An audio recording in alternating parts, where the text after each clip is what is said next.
Let's just wait for a couple more minutes. I think people are still coming on. We've got 45 participants at the moment, so let's just wait for another 2 minutes. Thank you. Shangatai, will you be making some general remarks, giving some guidance on just how to use the platform? Yes, exactly. Yes, I will do so. Yes.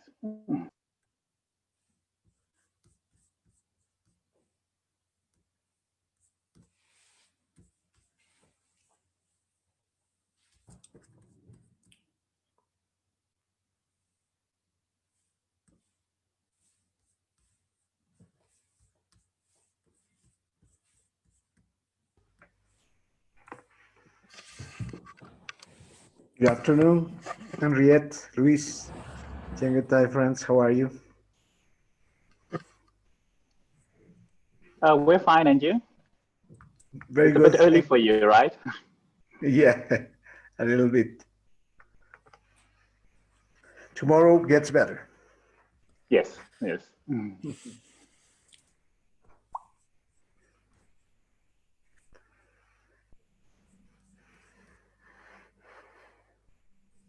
Hello, just testing my audio. Hello, can anybody hear me? Yes, Mary, we can hear you. Oh, good morning. Good to see you. Yes, good morning to you too. Okay, thank you. Hello, Mary. Good morning.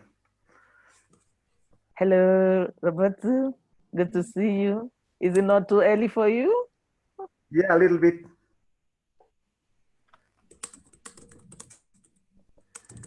Hi, this is Ananda. Can you hear me? Hi, Ananda. Yes. Hi, Ananda. Good to see you. Thank you. Hello, Amanda. Hello. Hi. Hi, June.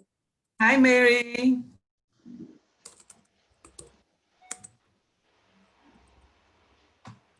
Hi, Yuta. Hi, Yuta. How are you? I'm fine, thank you. Hello, everybody. It's good Hello, to get a feeling that you. we're all in the same room. Good Hi, morning. Good to see you. Good. Hello. Hi, everyone. Hello. Hi, Adama. How are you? Hi, Mary. Hi, everyone. Good to see you all. Good to see you too.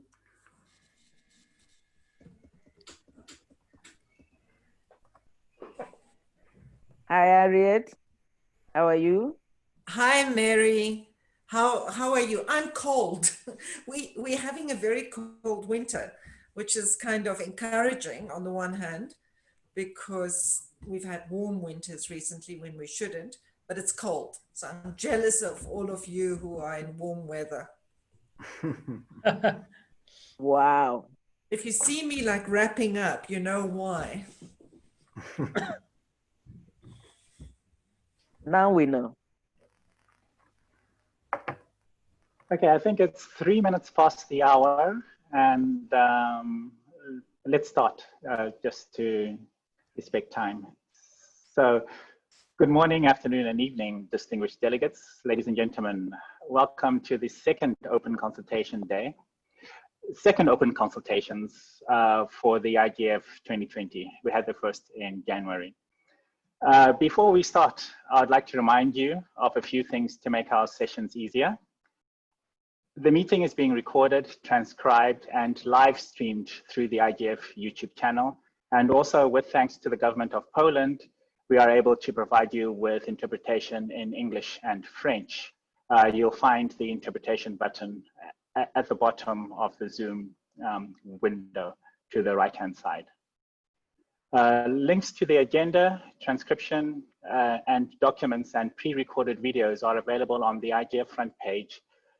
And also, throughout the session, please make sure that your microphone is muted at all times. If you want to make an intervention, please use the online request system. The link is available on the front page of the IGF website, and it will also be put periodically into the chat. If for some reason you cannot log into the floor request system, please send a message to the host in the chat. When it is your turn to take the floor, the chair will call your name and give you the floor.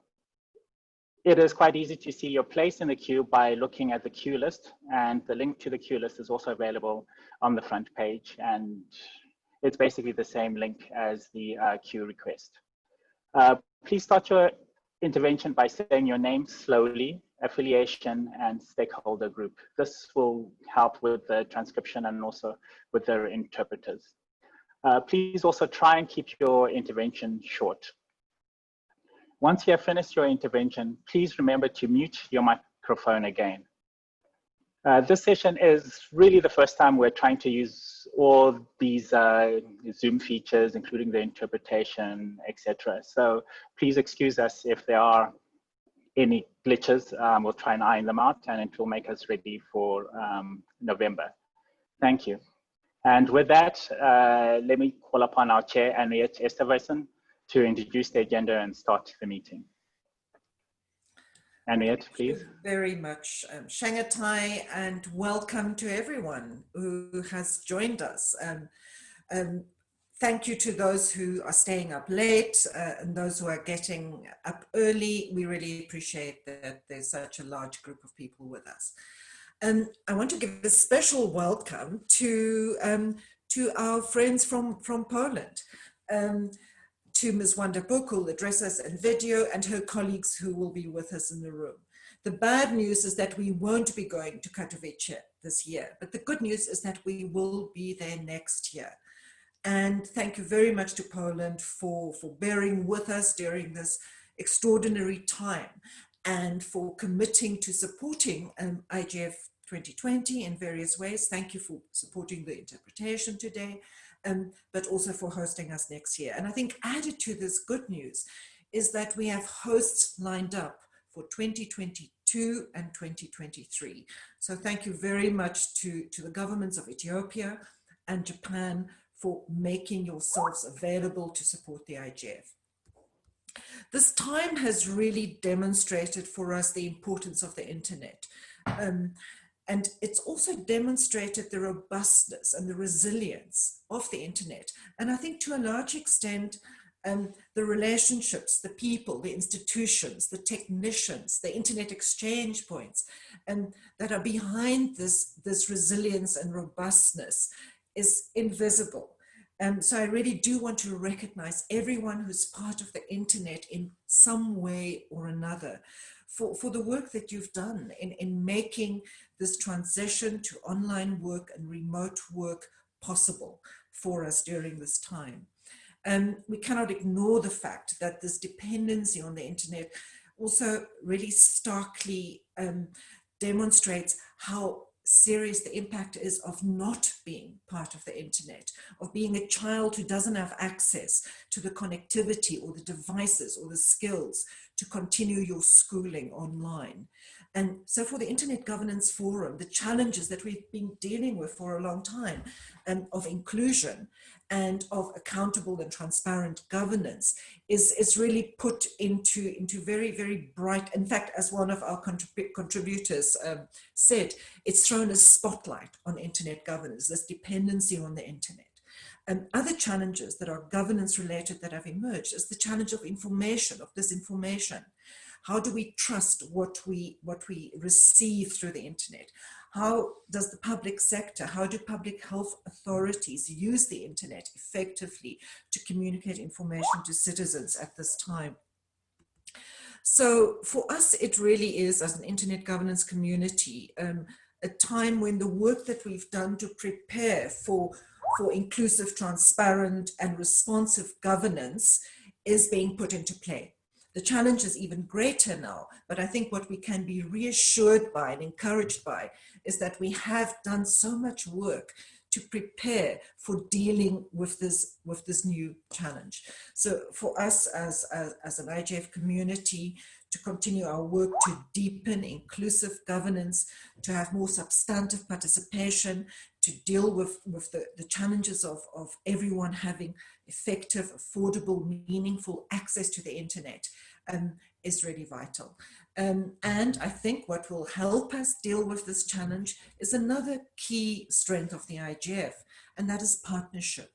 The IGF has only come where it has. It's arrived here through partnership with a wide array of institutions and individuals from multiple sectors.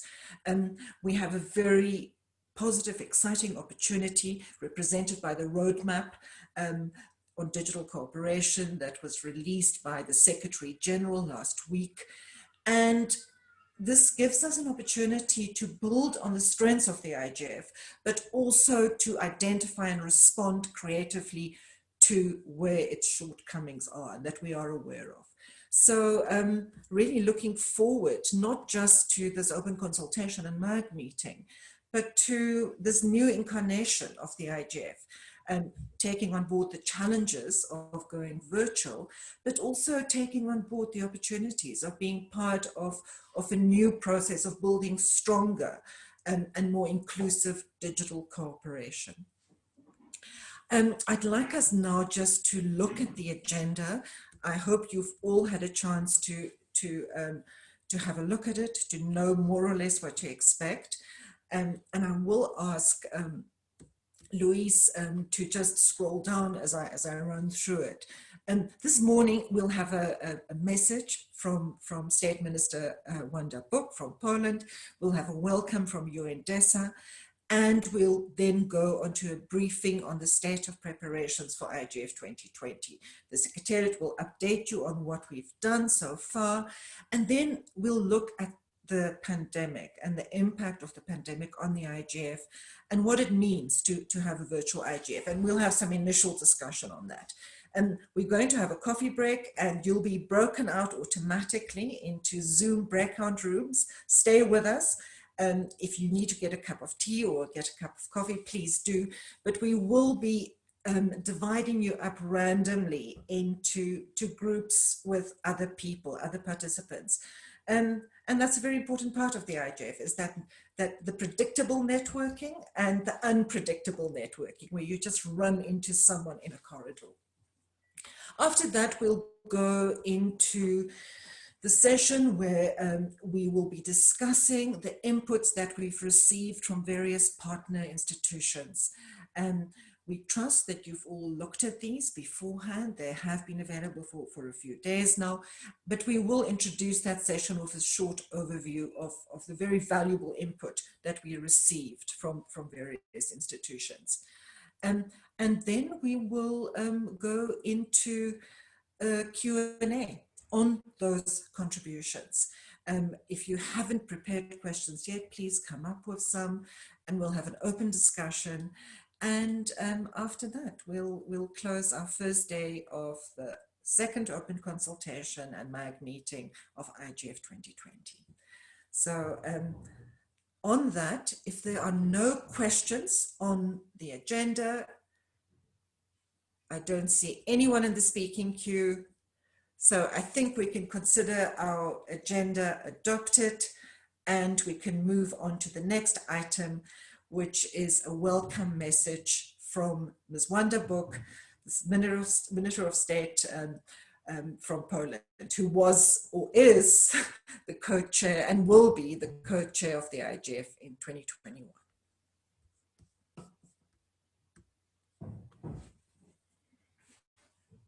Dear IGF community, I'm pleased to be able to share with you important information related to this year's and next year's IGF. I regret that we cannot meet in person, but the current situation related to the global pandemic has not only affected us and our plans.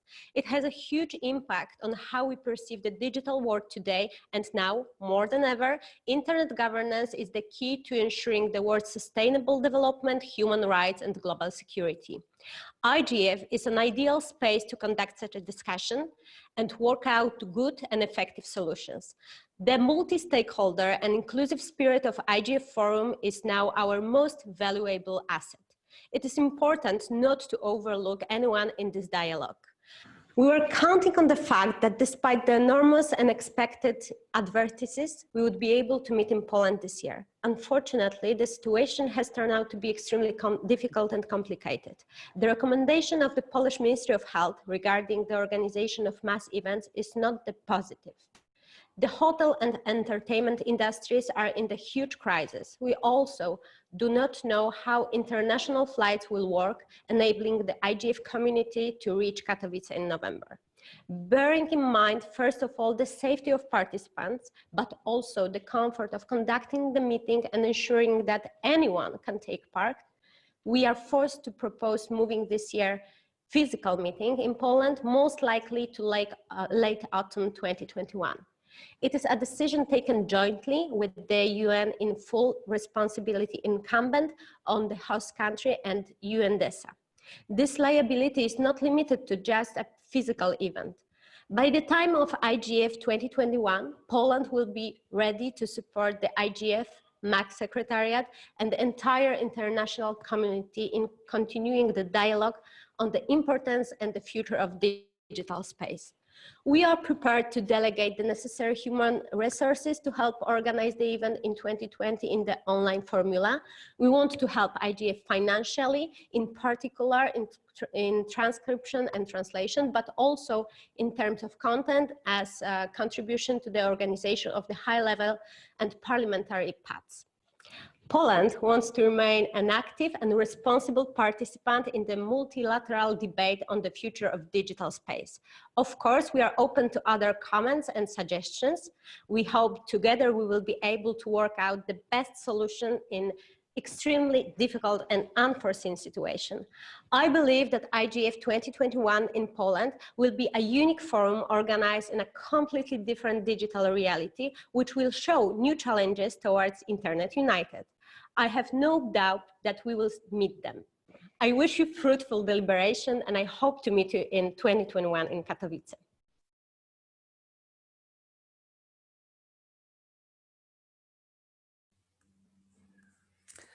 Thank you very much for that message from Poland. And we really do look forward to working with you and visiting you next year. Next, we have a message from UNDESA, the United Nations Division for Economic and Social Affairs in New York, which is the host of the IGF Secretariat. Thank you, Madam Chair.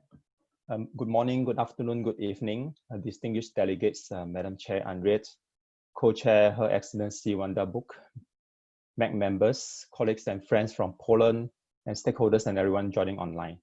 This is Wai Min Kwok from UN Department of Economy and Social Affairs. I'm here just to extend a very short but warm welcome to everyone to this virtual open consultations and MAC meeting. As you can see from the agenda, the Under Secretary General for Economic and Social Affairs, Mr. Liu Zhenbing, he will join live with you tomorrow at 16 June at 10 UTC.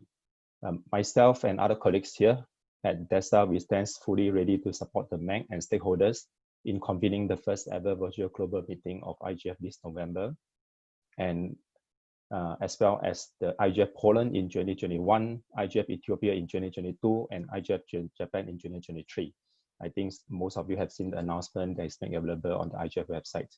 So I wish you all a vibrant, successful, and outcome-oriented meeting. Back to you, Madam Chair. Thank you. Thank you very much, Wai Min, and for getting up so early to be with us. Now we'll have an update from the Secretariat on the state of preparations for IGF 2020. Keep in mind that we have not, that these preparations were based on the assumption that we would have a face-to-face IGF, but with at the back of our minds this plan B for having a virtual IGF being present. And also just keep in mind that we have the thematic tracks. We had a really good response. So thanks to you, the IGF community. We had 240 workshop proposals. And we had altogether more than 300 proposals for sessions at the IGF. So thanks to everyone who are part of that. And that's what the MAG has been working with, in particular the workshop proposals, but there are other preparations underway as well. So over to the Secretariat.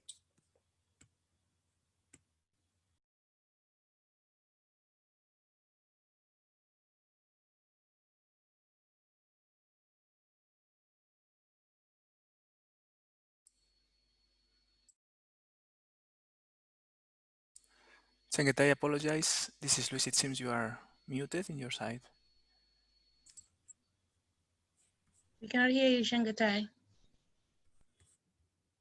Shangatai, are you there? Can you hear us? We just need you to unmute. Good. Hello, can you hear me now? We can, clearly. Okay, great. Sorry, those are one of those glitches I was talking about at the beginning. Can you see my screen now? We can see your screen clearly, so you can go ahead. Okay, thank you very much. Online. Okay, so I'll just give a chronological update on the process so far since the first open consultations at MAG meeting, which were held on 14th to 16th of January at the Palais. So after that meeting, we had the discussion on the themes, and the Secretariat issued a call for validation of the thematic tracks on the 23rd of January to the 6th of February 2020. And the results of which validated the 2020 thematic tracks that the MAGs selected, which are data, inclusion, and trust. And it also established broad community support for the environment track. So that's the new track that we have this year, environment track. And keeping in line with also the CSDD recommendations on improvement, etc., the tracks have remained focused, because in the previous years, we used to have up to 8 tracks. So this year, it was 4 tracks. So we're keeping in line with those recommendations. Shangatai, yes. Sorry to interrupt you, but I'm not sure if you're trying to have the presentation move. It's still, the screen is still on the cover. So just for you. No, not yet. Oh, good. Yeah, Go not ahead. yet. Sorry about that. No, it's fine. It's fine. So we issued a call for workshops and also for the open forums, village booths. IGF Music Night was issued from the 2nd of March to the 22nd of April. And this here now is the timeline for the call for workshops timeline. And we have succeeded in keeping with this timeline. So this is just a short overview of the timeline for the call for workshops. The results came in on the 22nd of April. And we had 237 valid workshop proposals. And breaking these workshop proposals into the thematic tracks, we had 42% on the trust track, inclusion had 29%, and data had 21%, and 8% under the new environment track. For the statistics, for the organizing teams overall, so these are the people who submitted the proposals as the organizing team or as the proposers. We achieved gender parity, so we had 49% female and 50% male and 1% other. So I think this is a very good milestone that the proposers were 50-50 and we achieved gender parity there. For the stakeholder distribution, 52% came from civil society, 20 from the technical community, 14 from private sector, 9 from intergovernmental organizations, and 5% from government.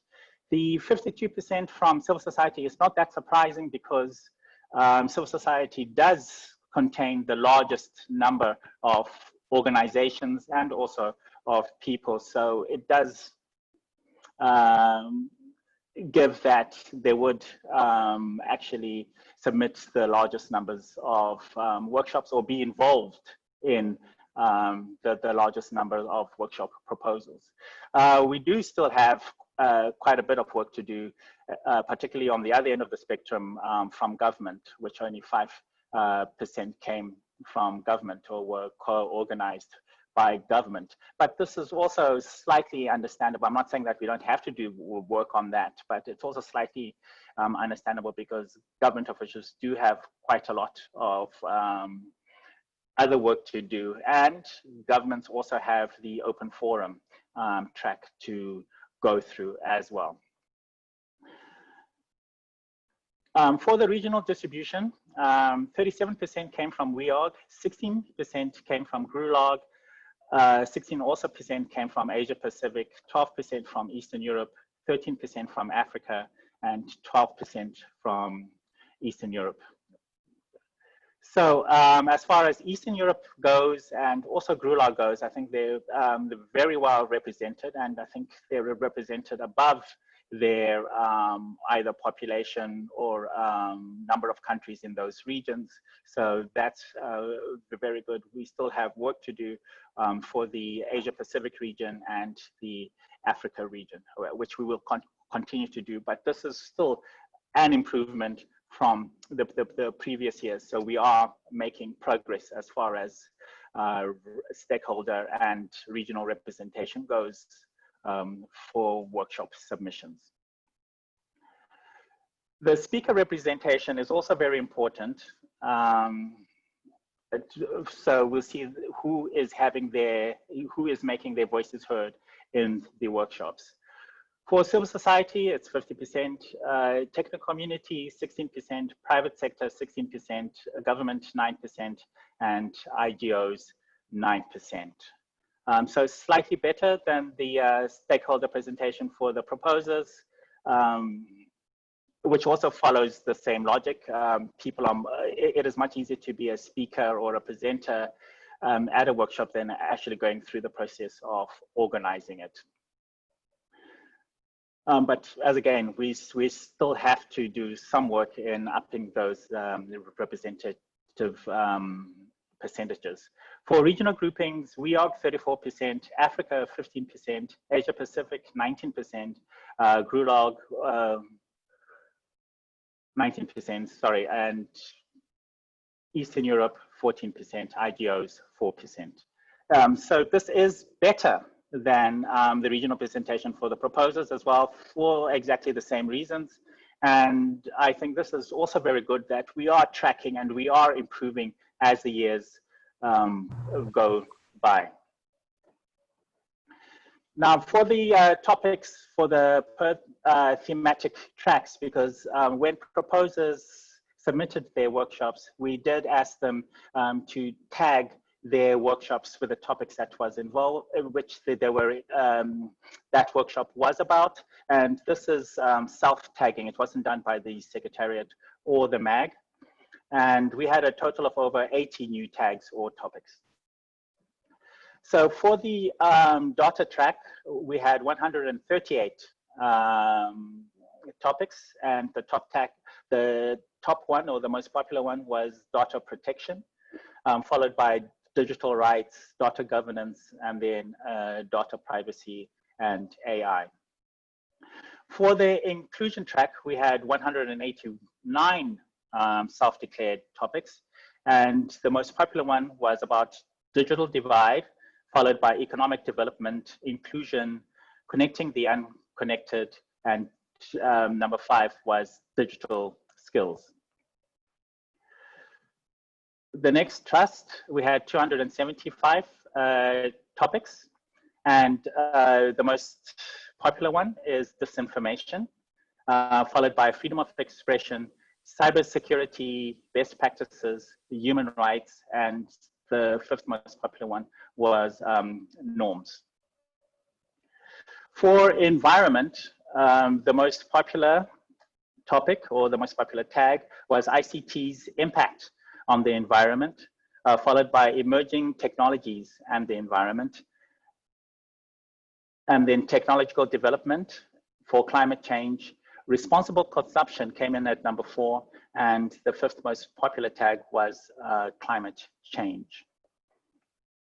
So that was the trend. And I should remind you, this was before actually COVID-19 actually became such a big issue. So it was just before the impact of COVID-19 hit. Now, for the other session proposals, we had 30 open forums from organizations such as IEEE, WHO, OECD, African Union, and European Commission. We had 45 day zero events, and these are series regulars like the GigaNet, but also new organizations like PwC. And then also we had Kaspersky. I think they make antivirus software, computer security software. They also have a day zero event.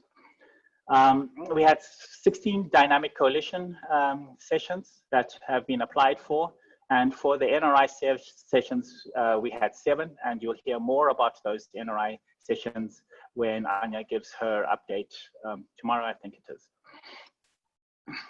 For village booths, we had 72 village booths, and 9 remote hubs have been applied for, or registered, I should say, and 40 people registered for the music night. So in light that we are going to have a virtual IGF meeting, we have to take all these into consideration. How do we have a virtual IGF village booths? We do need to do a lot more work with the remote hubs, but the call is still open. So I would ask all stakeholders to please try and organize remote hubs. And I think this is a very good way of participating in IGF. And since it's all virtual, it'll be very good. And I think the Secretariat can also step in and support virtual hubs if they need some sort of support. Just please contact us and state your need, and then we will consider it. For the other elements, we do have the youth track, which the host country was working on, and the parliamentary track and the high level session track.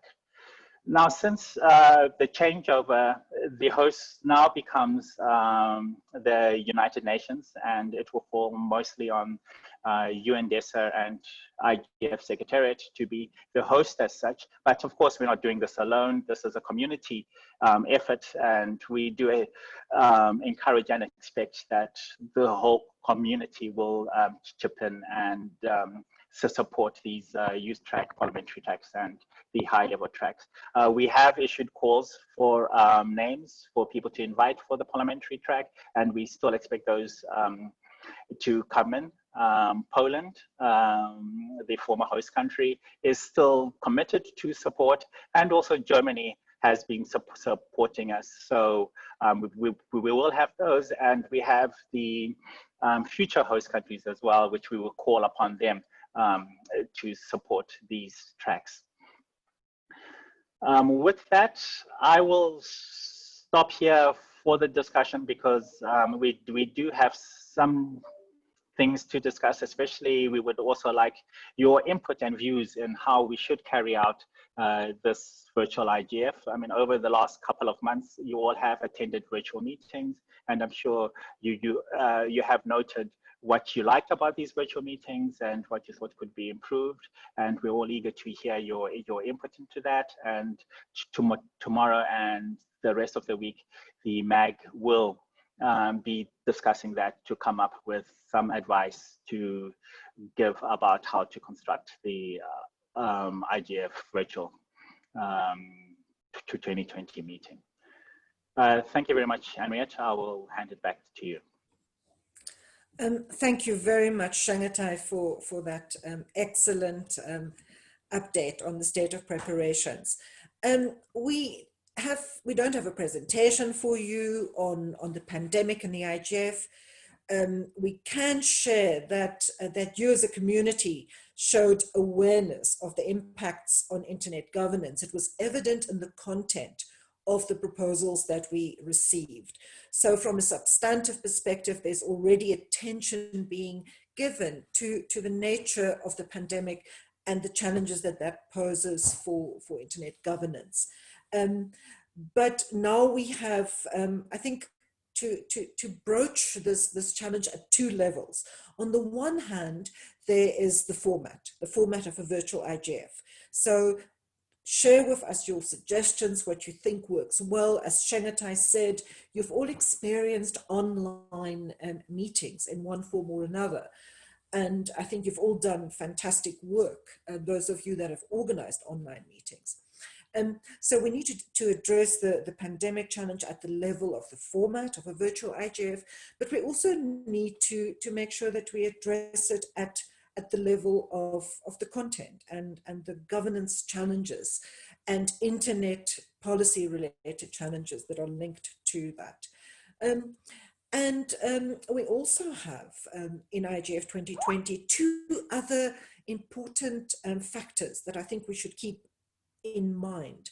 One is that we are midway through our WSIS +10 mandate. In 2015, the UN General Assembly renewed the IGF's mandate for a further 10 years, up to 2025.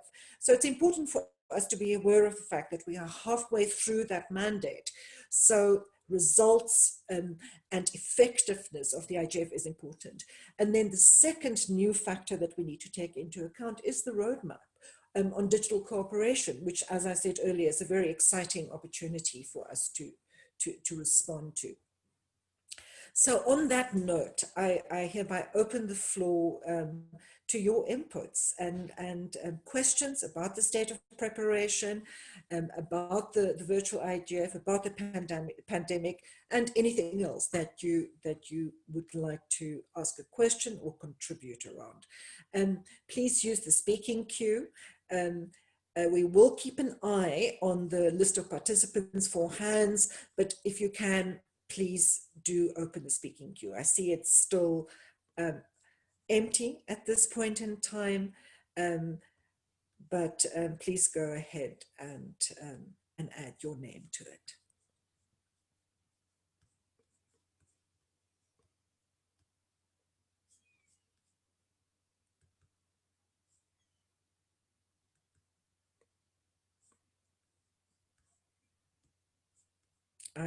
I'm looking forward to who will be the first person to open our open consultation for us.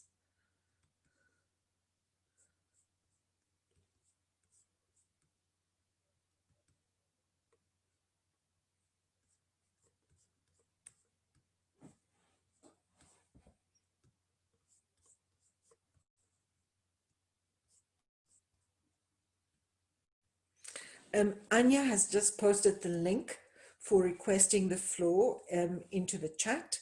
So just click on the chat and you'll find the link there.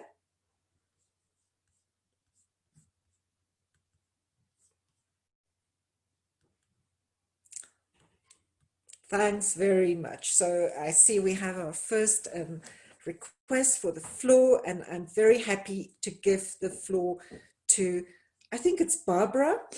Wana, please introduce yourself when you take the floor for the record, your name and your organization.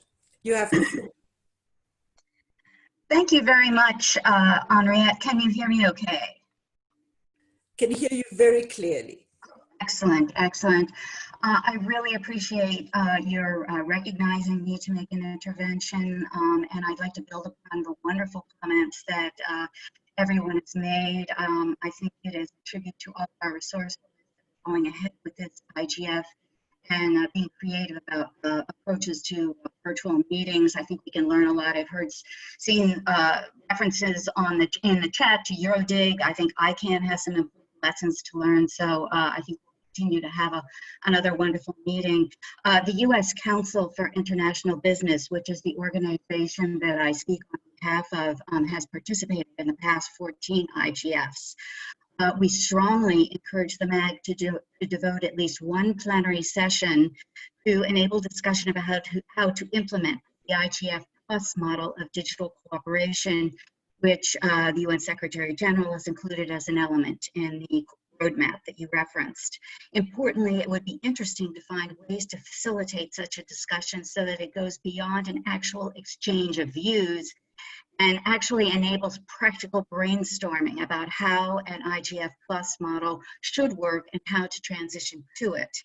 The IGF will take place after the 75th anniversary declaration of the UN, which we anticipate will highlight the importance of digital transformation of the economy.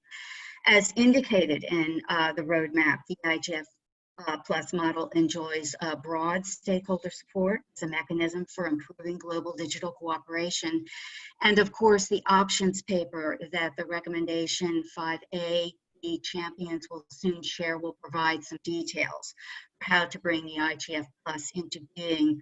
IGF 2020 seems an obvious time and space to bring the community together in a discussion about implementing concrete improvements needed to realize an enhanced and expanded IGF that is fit for a new purpose.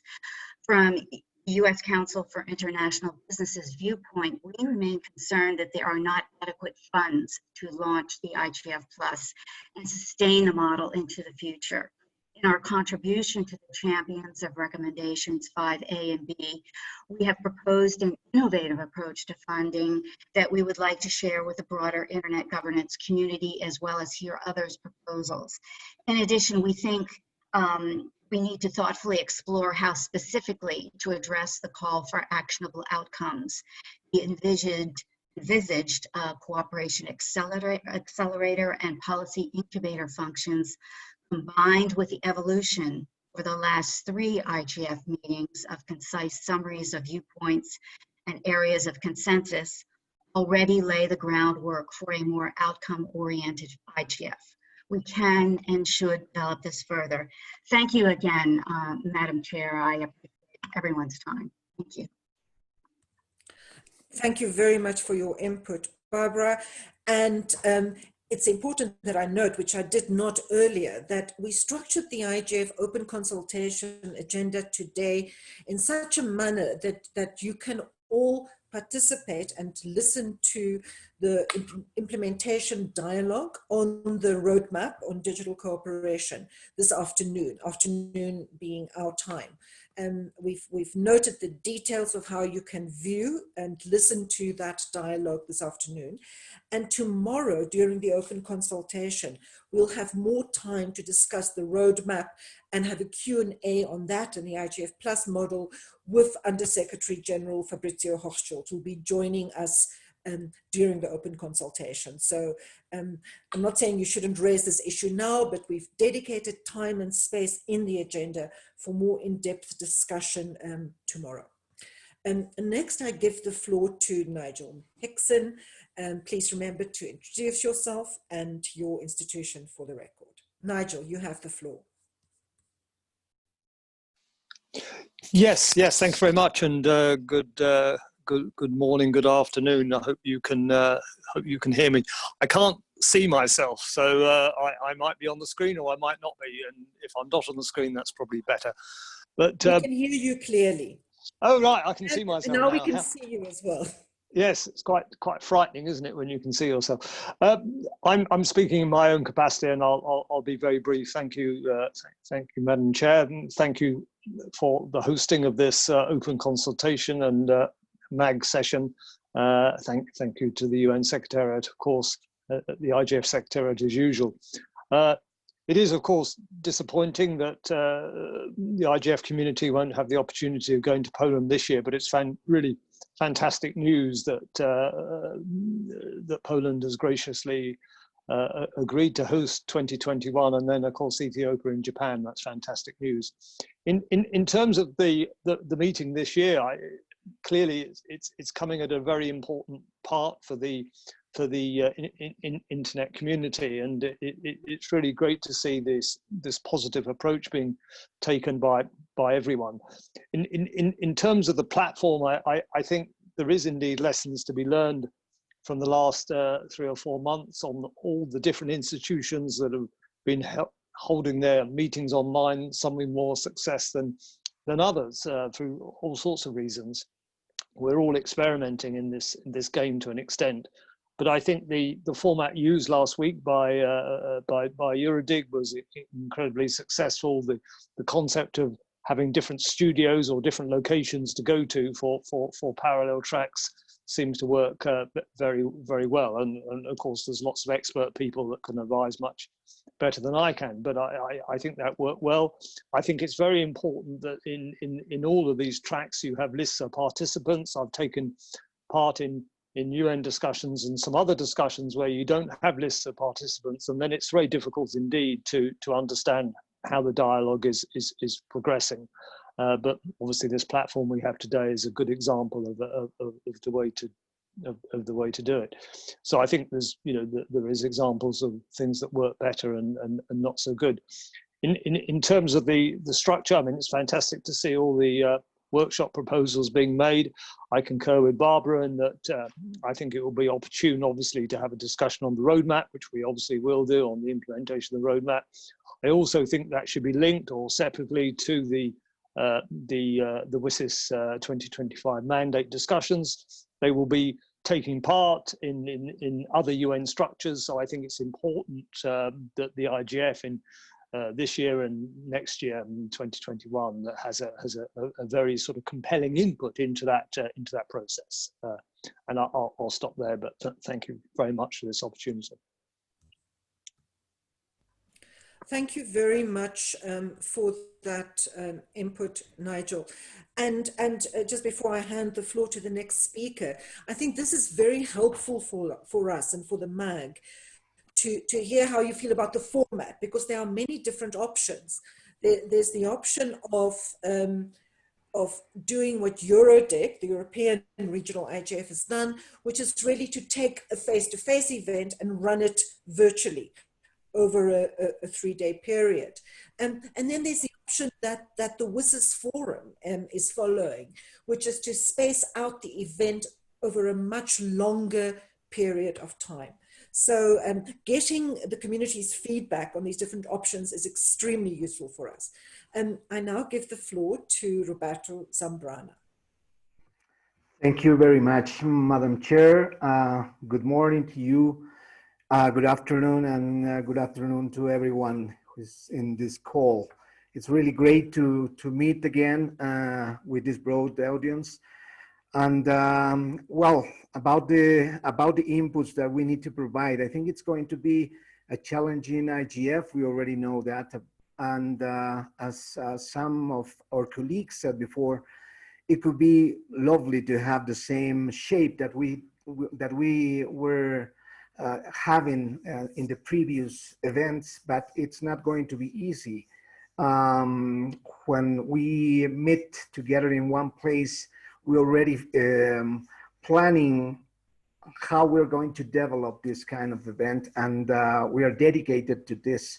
Now that we're going to have it online, it's for several people, it's more challenging to attend to all different activities or different sessions that we will be organizing. So I think one of the options, and it was on the table, is to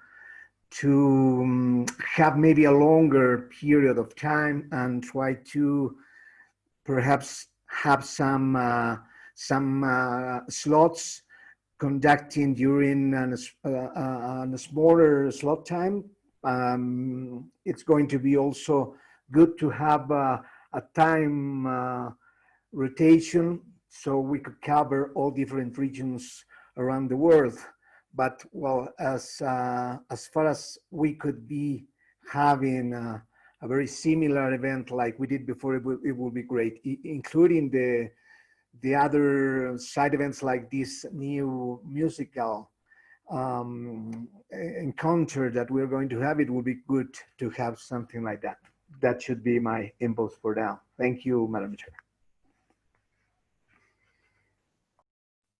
Thank you very much, Roberto. I noticed that some people are asking for the to speak in the chat. So Secretariat, if you can just assist them and add their names to the speakers queue, please.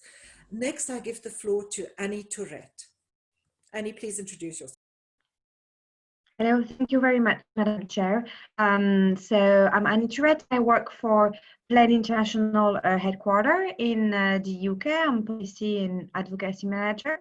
Thank you very much, Ngete, for your presentation, which I followed, which was really important. I was wondering, I didn't see in the presentation of the next IGF any mention of a session or of a focus on online violence directed to women, girls and young women.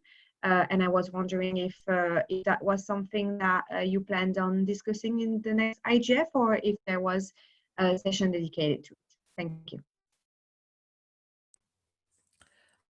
Thanks very much for that. Annie, I think that is a question that I can't answer immediately. You know, I think there are workshops that are dealing with the issue, but I think if you feel that that's an important topic for us to discuss, it's important for us to note that. So thanks for highlighting that. It indeed has been a huge challenge. And I know that there are many organizations in the IGF community who are working on that.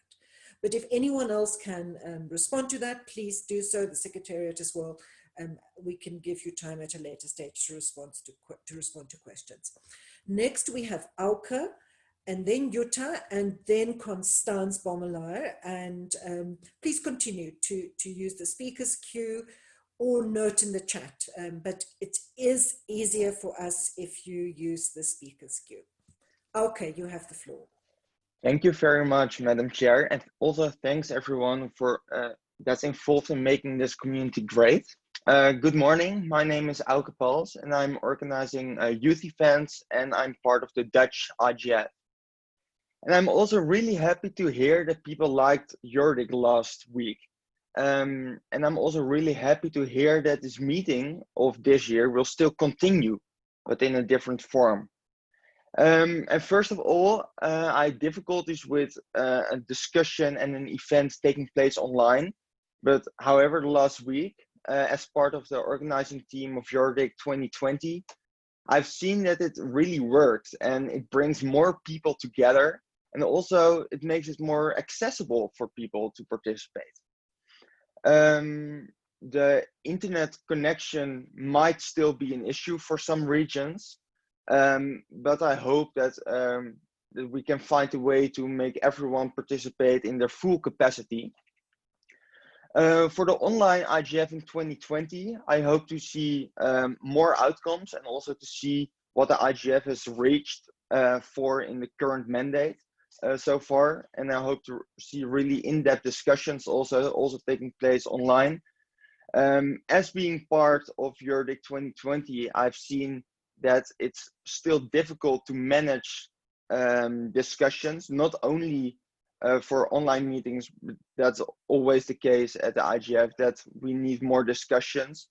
So I hope that in the facilitation, there will be more opportunities to also have a discussion throughout the workshops or plenaries, or in what form that will consist. So not only afterwards, but also throughout the sessions. And furthermore, I'm really happy to help everyone set up a youth event, an online internet governance forum, and I will share my experience very soon. Thank you very much. Thank you very much, Auke, and thanks for reminding us that that a virtual IGF is actually an opportunity for enhancing participation, for making the IGF more accessible to some people. It might be challenging for many in terms of connectivity, but it also creates many new opportunities for participation. Next, I give the floor to Jutta.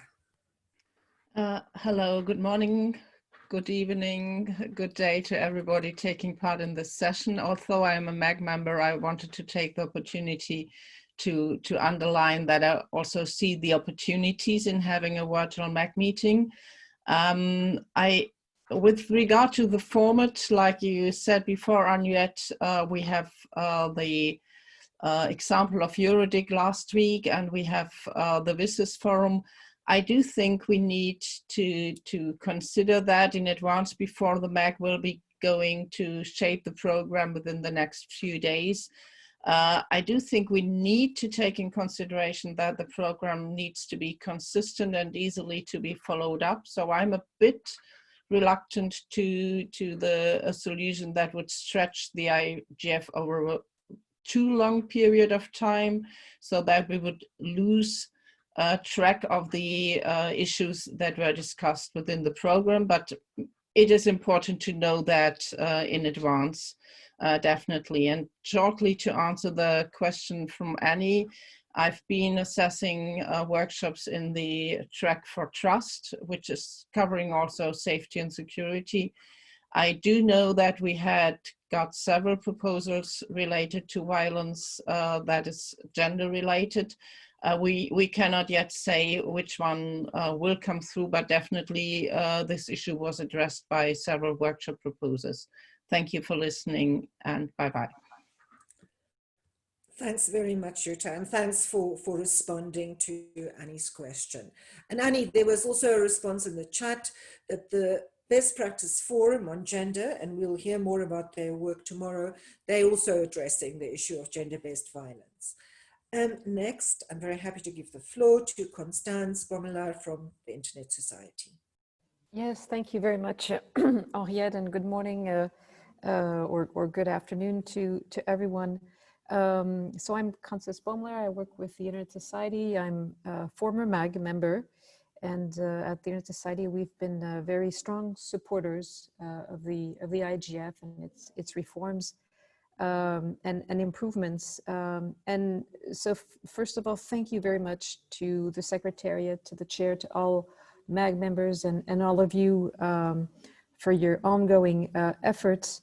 In listening to the presentation and listening to all your comments, I think we have an opportunity here if we have to rethink the model, rethink perhaps the pace of work of the IGF, thinking also about the latest improvements around BPFs, policy options, the work happening intersessionally, because initially this was not the case, and progressively the IGF has learned to work on an ongoing basis.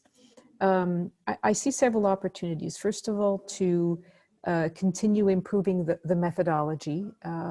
Someone just made a very good comment about the fact if the IGF is remote, then it might be more accessible actually, because there's not the travel burden, there's not the barrier of finding funds to travel. So that's already a positive point. The second, I think, opportunity is around the thematic development of our work. If we have more time, if some of the sessions are spread out during the weeks, perhaps this means we can better, I would say, aggregate some interest around specific themes. And at ISOC, we're happy to propose perhaps a new track around emerging issues, and we'll have a video presentation to talk about that and how internet frameworks can help us think about some of these policy topics. So the idea that if we have more time, we can better organize our different communities and also work in a less overwhelming fashion. We've heard many participants to IGF events in the past come out of the IGF week a little overwhelmed because of too many sessions, too many workshops, too many of everything. And finally, the impression that it's difficult to be very clear about a few strong outputs. Here, people will have the opportunity to navigate virtually and go towards the topics they are interested in. And the Secretariat will have more time, I believe, to organize, help monitor, support, and so on and so forth. So I see a lot of opportunities. I hear, and I feel all of you are very creative about them. And I believe we have a very good chair that's going to be able to help us work towards a successful, although innovative, and probably full of surprises next IGF. Thank you. Thank you very much, Constance, for being so constructive and supportive. Next, I want to give the floor. He's not in the speaker's queue, but I see his hand. Abdul Karim Oloyede. Abdul, can you switch on your mic? Okay, thank you very much. Can you hear me? Yes, we can hear you clearly. Please just introduce yourself and go ahead. First of all, say good morning, good afternoon, wherever we are, or good evening. I want to say, yes, I agree with a lot of speakers that spoke earlier on that IGF going virtual, it's going to create opportunities for us to have some other people to come into the conversation. At the same time, I also want to acknowledge that it's going to also create some difficulties, especially in terms of connectivity. Because in some parts of the world, we still have connectivity issues and issues with internet connectivity. So my advice is, I really like the idea of which was used by Eurodig, especially given the fact that they used YouTube, whereby you can actually go back in time to be able to cover whatever session you've missed, and also to be able to, if you lose connectivity, you're not going to lose some of the sessions. So you will be able to like go back whenever, whenever you're convenient to be able to, whenever it's convenient for you to be able to do that. That's my own contribution. Thank you very much. Thanks very much, Abdul. Hallo, hier ist Friedel.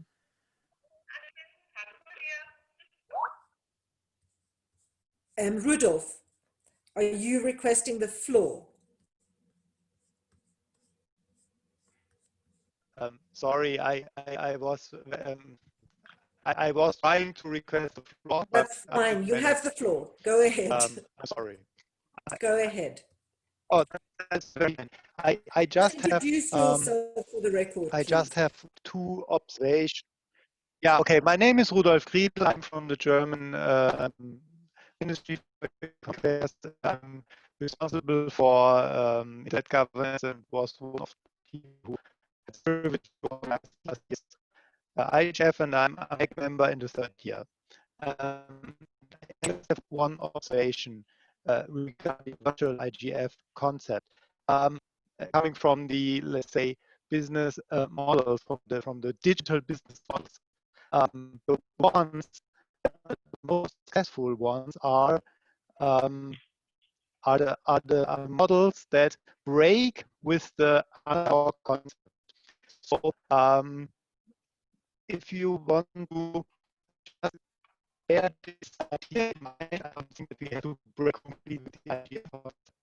I think it will be not possible to transpose from a physical IGF to digital IGF. So you have to think about what elements are good elements for a digital format and which ones are perhaps not so. Thinking on the government, I'm thinking, for instance, about the parliamentarians meeting and ministers meeting that we had last year in Berlin, and that were so much living from the presence of the people and the informal character. So maybe it is an idea to take more time for these events and for instance, parliamentarians the possibility to intervene in the regular kind of workshop or session rather than seeing them all virtually together in a virtual session. I have the fear that it will not spark, will not ignite. But if you have the opportunity to feed them into the regular program, it will perhaps be more enriching for the parliamentarians and also for so the ideas that I'm having is not yet clear in my head, but you and we can of course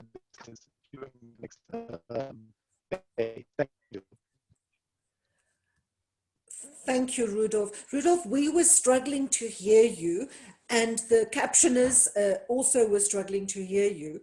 I think I got the gist, a very important point that you made, which is that we cannot assume that we can take what the IGF is as such a massive face-to-face event and that we can just transport it and run it virtually.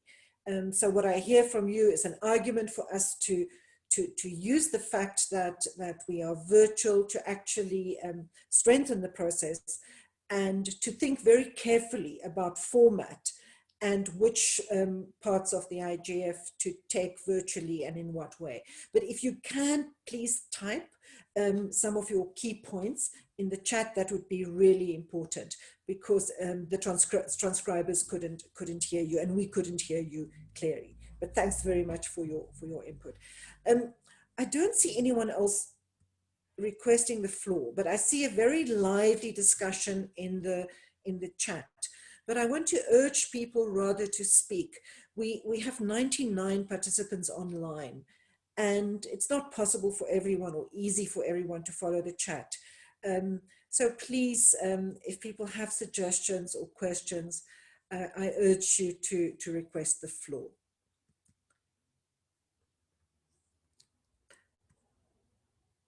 I see no one asking for the floor at the moment. I see Abdul Karim, is that an old hand or a new hand? It's a new hand because you are giving. Okay, thank you very much. I think the other thing I want, oh, sorry, let me introduce myself this time. My name is Abdul Karim Oloide. I'm from Nigeria. I am an assistant professor in the university. Abdul Karim, can you just speak slowly for the interpreters, please? Okay, I will do that. I will speak a little bit more slowly.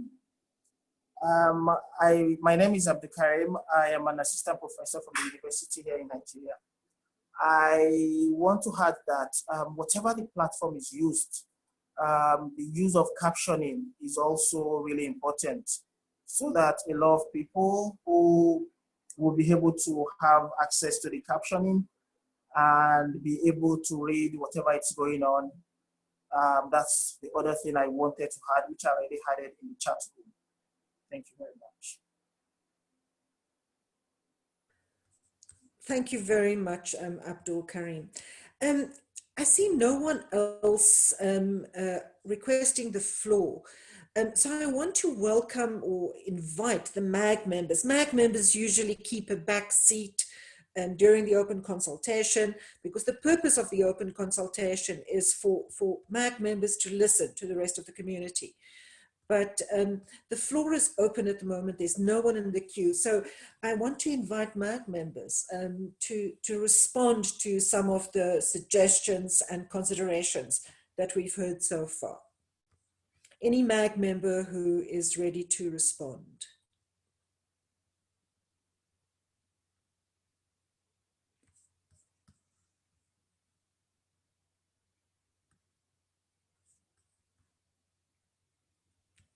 Someone is entering the speakers queue. There's a little bit of a delay, so just be patient.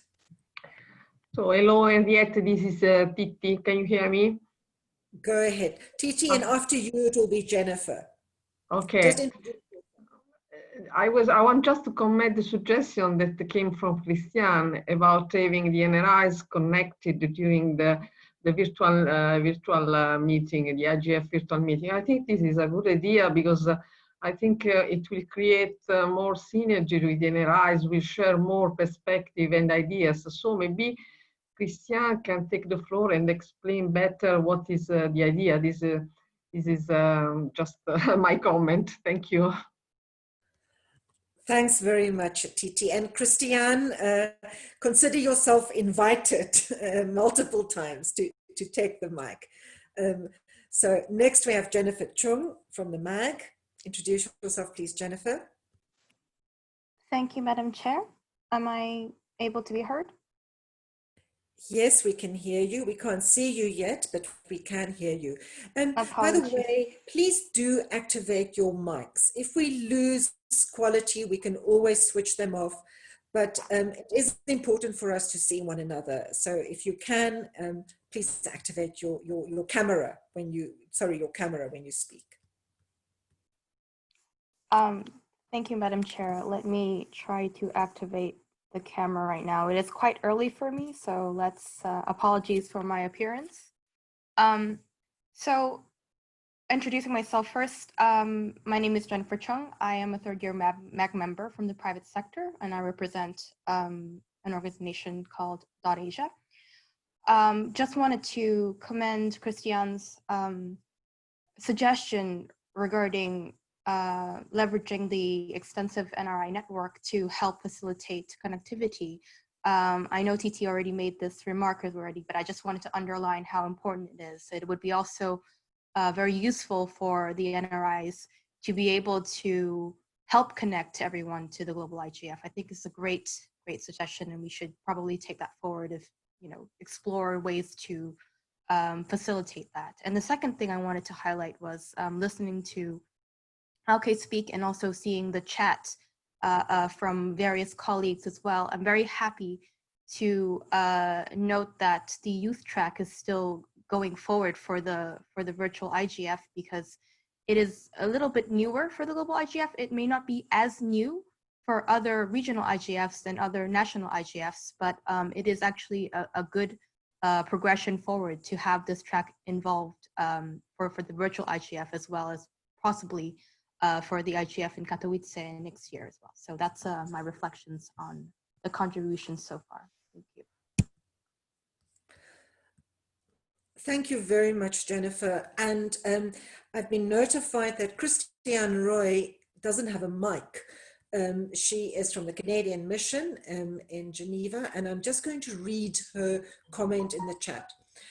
She says, "Dear colleagues, unfortunately my microphone does not work on this laptop and I cannot take the floor.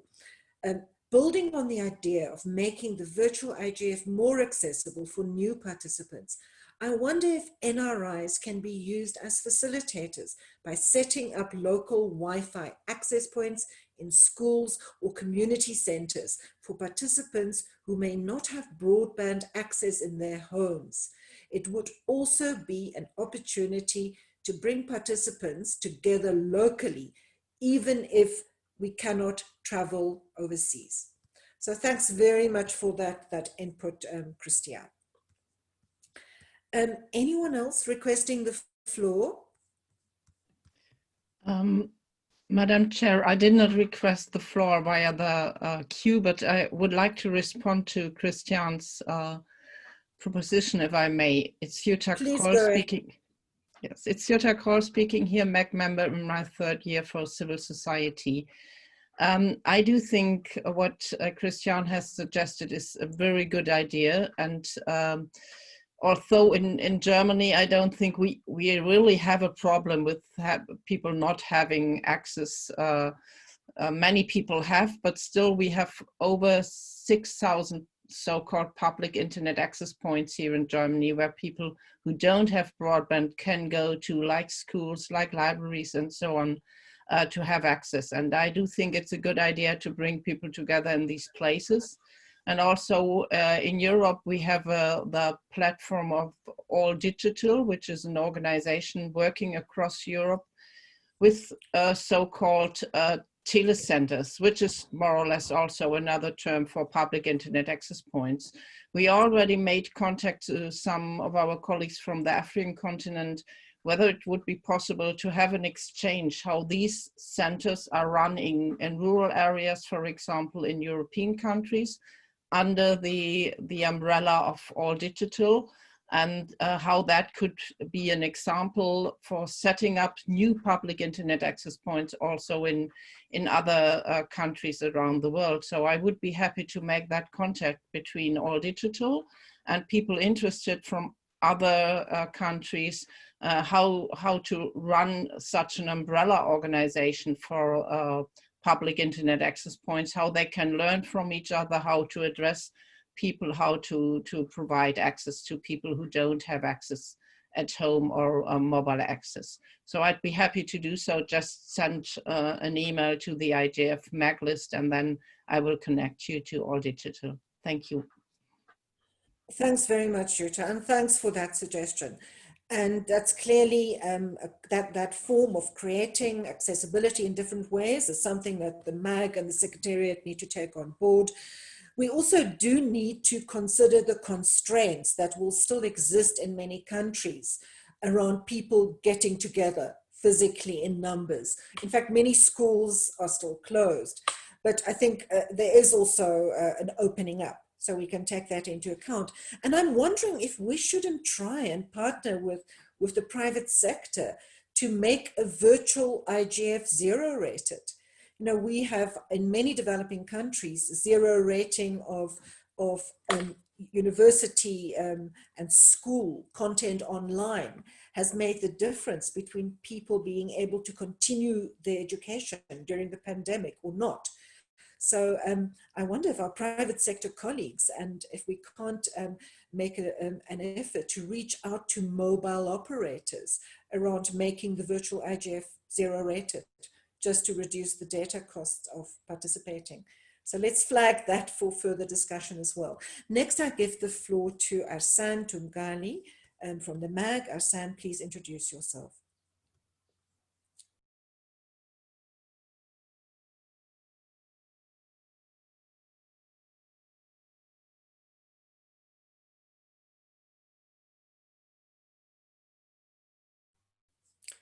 Arsan, we cannot hear you.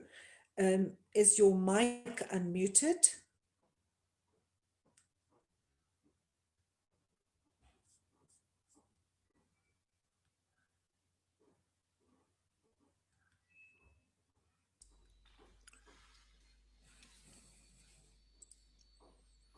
Hi, Andre, this is Luis. Sorry to bother, but this apparently he lost the connection. Maybe later. Okay, he's lost the connection. Arsan is online from Eastern Congo and DRC, and his connectivity is not good most of the time. Auke, I see your hand. Please take the floor. Thank you very much, Madam Chair. I'm seeing a lot of comments in the chat and also during the participants speaking that, however, I think we should not forget that we already had remote participation initiatives going on, both at the Internet Governance Forum, both at URDIC. So I guess the opportunities were already there for remote participation. So I really want to stress that, because it now seems also that we're in a complete new era. No, the only thing is that we cannot meet physically. So we cannot have knowledge sharing going on in coffee breaks and not have that lively interactive discussion. But still, I guess we did already have the opportunities to participate for everyone at one space, also remotely. So I really want to stress that here. Yes, I think that's really important. Thanks for that reminder. I don't see any further hands, but there's a very lively discussion in the chat. And Secretariat, I know you are monitoring the chat. So can I say something about the comment about the virtual hubs in schools, etc.? You absolutely can, but before you go ahead, Shangatai, I'm just going to ask Anya, who's monitoring the chat. Anya, if you can read some of the comments for us that people are making in the chat, so that we have them on the transcription record as well. But Shangatai, you go ahead first. Okay, thanks. I was just going to say that I think it is a very interesting idea, and yes, I think we can take a multi-stakeholder approach to it. And from the IGF Secretariat side, UNDESA side, we do have this fund for encouraging participation from the Global South. So I think we may be also able to give small grants if needed to set up these access points in these, whether it's going to be a library or a school, etc. I think we will start working on that aspect of it. Thank you, Christiane. Thanks for that. And Anya, are there any comments that you can read for us? Can you actually read Rudolph's comment? I see that he has written it out in the chat, just so that everyone can hear it. And any other comments that you'd like to read for us? Yes, Andrea, thank you, and I hope you can hear me. So I'm going to read a few comments that I've noted now. So let's start from Rudolph's comment, as you said, from Rudolph Griedel. Just few ideas about the virtual IGF. We should be aware of the fact that the usual IGF format will probably be too large and unclear for it to be transposed one-to-one into a virtual format. So I think we have to, in one way or another, rethink the IGF as a virtual meeting. Example, parliamentarians and ministers. It could be enriching to try to implicate parliamentarians and or ministers into regular workshops, main sessions or open forums, rather than to organize virtual ministers or parliamentarians meetings that could turn out to be a little bit sterile, not to mention the question of who will be the host of such a meeting. Another idea could be to spread out the IGF events a little bit over time, meaning that we could perhaps organize ministers' meeting a little bit later than November, when we have more clarity about the IGF Plus and the follow-up process. If we organize this meeting in an IGF context, we have the change of an open exchange because no one has to fear any decisions to be made there. Just some thoughts from me. I would read also a comment from Mark Carvel saying that the IGF community should aim to reduce the environmental impact of stakeholders traveling to big events and consider how making the IGF success as a virtual forum will reduce that impact. And there are a couple of follow-up comments for supporting Mark's point.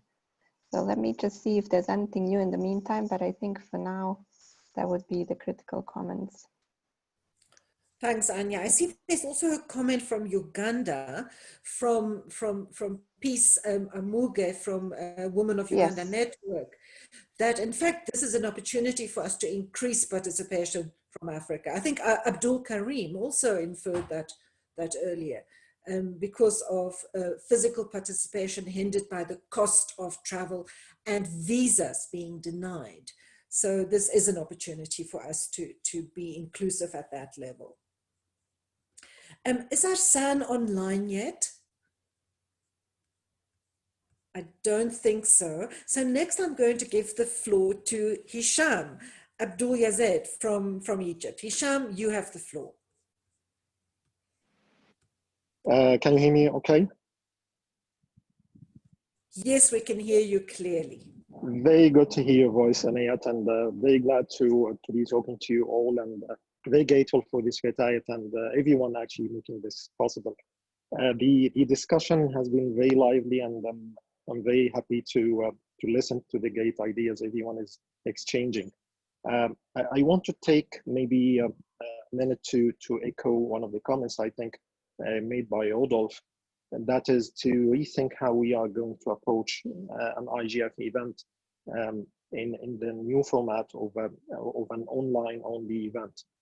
This is not an easy transposition, and I think we can really make use of the experience from other organizations, including some of the technical organizations that have made online-only events in the last month or two. We need really to rethink the schedule, how we want to put all these sessions. In the last year or two, I think the total number of sessions sometimes exceeds the 250 mark.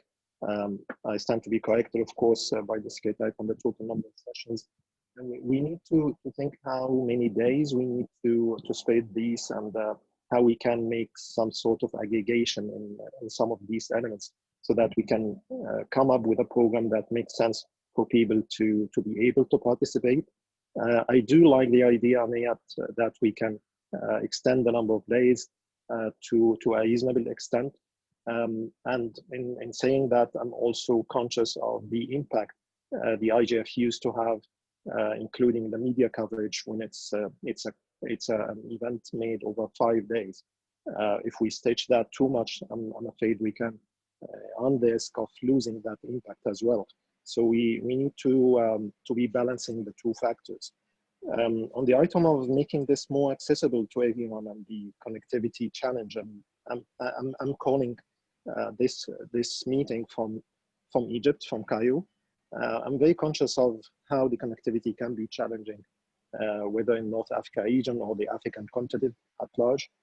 I think the regulators here can play a role, and I work for one. I'm with the NTIA, which is the regulator of the telecom regulator in Egypt. I think we can find a way, maybe with the Secretariat, to find how we can bring on the table some of the business partners from the ISPs and the mobile operators as well, so that we can provide some sort of connectivity to participants who will be connecting from Egypt. I'm sure this can be elaborated further and maybe replicated in other places as well. Maybe we should think also of some place that would reach out to other regulators across the region in Africa and in other regions as well. As usually the regulators can do this facilitation between the operators and the users. And for sure, the idea of 08 in the content of the IGF, this can be, of course, also examined. I'm really looking forward to this one, and I do agree with other comments made that the digital-only events maybe, from one side, we are losing the benefit of meeting face-to-face, but we still have this flattening effect, making it more accessible to everyone from different places, still with less impact on the environment, which is something to capitalize on moving forward for sure. Thank you, Henriette, and glad to talk to you all. Thank you very much for those comments, Hisham. And Hisham is from the Egyptian telecommunications regulator. And the IGF has strong partnerships with many other regulators. So I think building on these partnerships in organizing the IGF and exploring this issue of zero rating, I think it's actually very exciting.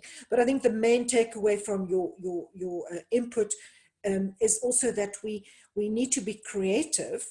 We can't make assumptions about just taking a face-to-face event and make it virtual, but we also don't want to lose some of that immediacy that the face-to-face event generates. So thanks very much for that input. And next we have Danko, unless Arsan is back online. Louise, I trust you will let me know when Arsan is online. But go ahead, Danko Jeftovic, you have the floor. And after that, Anya, if you can read some more comments for us from the chat, please. Danko, over to you. Thank you. I hope you can hear me. I am a MAG member from technical community from Serbia, but I see that not too many hands are up. So as a MAG member, I took an opportunity to support the current discussion. I believe that for a virtual meeting, we need to have fewer hours per day because of the Zoom fatigue, or however it is called. So we can extend the IGF meeting for a few days, but I believe that it's unreasonable to last more than a week because of the focus of all the participants.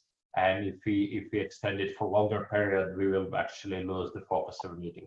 So in my opinion, that means we need to have the significantly reduced number of workshops, of sessions, and that leads back to the work we done in my case, Trust and the other groups. So we have to focus on the fewer sessions on the top, and maybe rethink a bit and rebalance the important ones that we need for the balance of different topics. Because if you just reduce the number automatically, we can have some subtopics totally lost. So as said, Eurodig was a good example, and I would say that unfortunately we can now benefit from a lot of Zoom examples from other meetings that happened previously, like ICANN meetings and others. So I believe that with experience in the Secretariat and our leadership, we will find a good way to go forward. So thank you all for supporting this, and this is a big milestone, but also it shouldn't be viewed as a negative, because this will encourage us to refocus our thinking on the number of workshops and other profile for the IGF. So maybe out of all this, also future IGFs will help us to move the way the whole thing into a more effective direction. Thank you. Thanks very much for that, Darko. And that's important for us to consider. I think my only caution in response to that is that if we obviously have to have a tight and accessible program, but if we reduce sessions too dramatically, I think that could undermine the contributions from the community and the need for discussion that the community has expressed. So we are going to have to find a way of balancing that. Arsan Tungali is now online. So Arsan, I'm very happy to give you the floor. Hi everyone. Hi Henriette, and thank you very much, for giving me the floor. This is Arsène Tungali, a civil society MAG member from the DRC.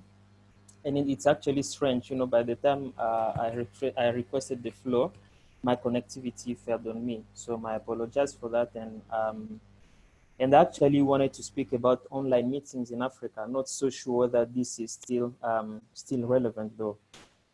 So I wanted to share that the African Union, through the African IGF Secretariat, has developed an important tool for organizing IGF virtual conferences in Africa. And I'll be happy to share, the documents if anyone is interested. But we have to note that it will be difficult for many national IGFs in Africa to be held online due to connectivity issues this year, which is unfortunate. The host must be, able to get the broadband, but the participant might not be able to, which will make the events less successful. So it will be, very good to hear if there are some successful events that happen online in Africa, and if those hosts can share some best practices, some practical best practices. Thank you very much.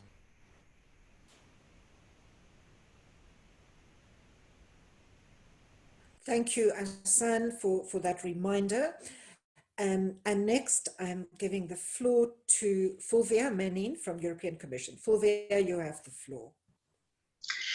Thank you, Madam Chair. Hello, everyone. I hope you can hear me well. Yes. Yes, we can hear you very clearly. Very good. I'll start also the video so you can maybe see me. So since it's my first MAG meeting, so you can put a voice, face to a voice.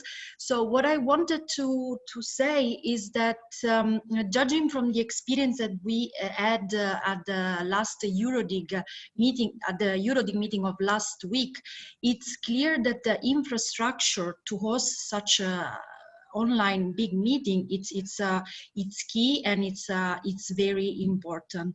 Also, another point, it might be important to have a very good and broad advertisement of the event, allowing even more participants to join, and not just the people that are usually following the IGF and informed about it. And so it would be a bit informative. It would be very informative, which is one of the biggest point of the IGF in this sense. Thank you. Thanks for that, Fulvia. And it's really good to have so many people who've participated in Eurodig share their experience. Auke, you have the floor next. Thank you very much, Madam Chair. Yeah, I also want to give away some advice also to keep in mind the time zones, because it's a global meeting, so time zones could be something to take into account. And furthermore, I would also suggest to reduce the time of speakers or the amount of speakers, because otherwise the kind of interaction will decrease. So that's two things I just want to stress. Thank you. Thank you, Auke.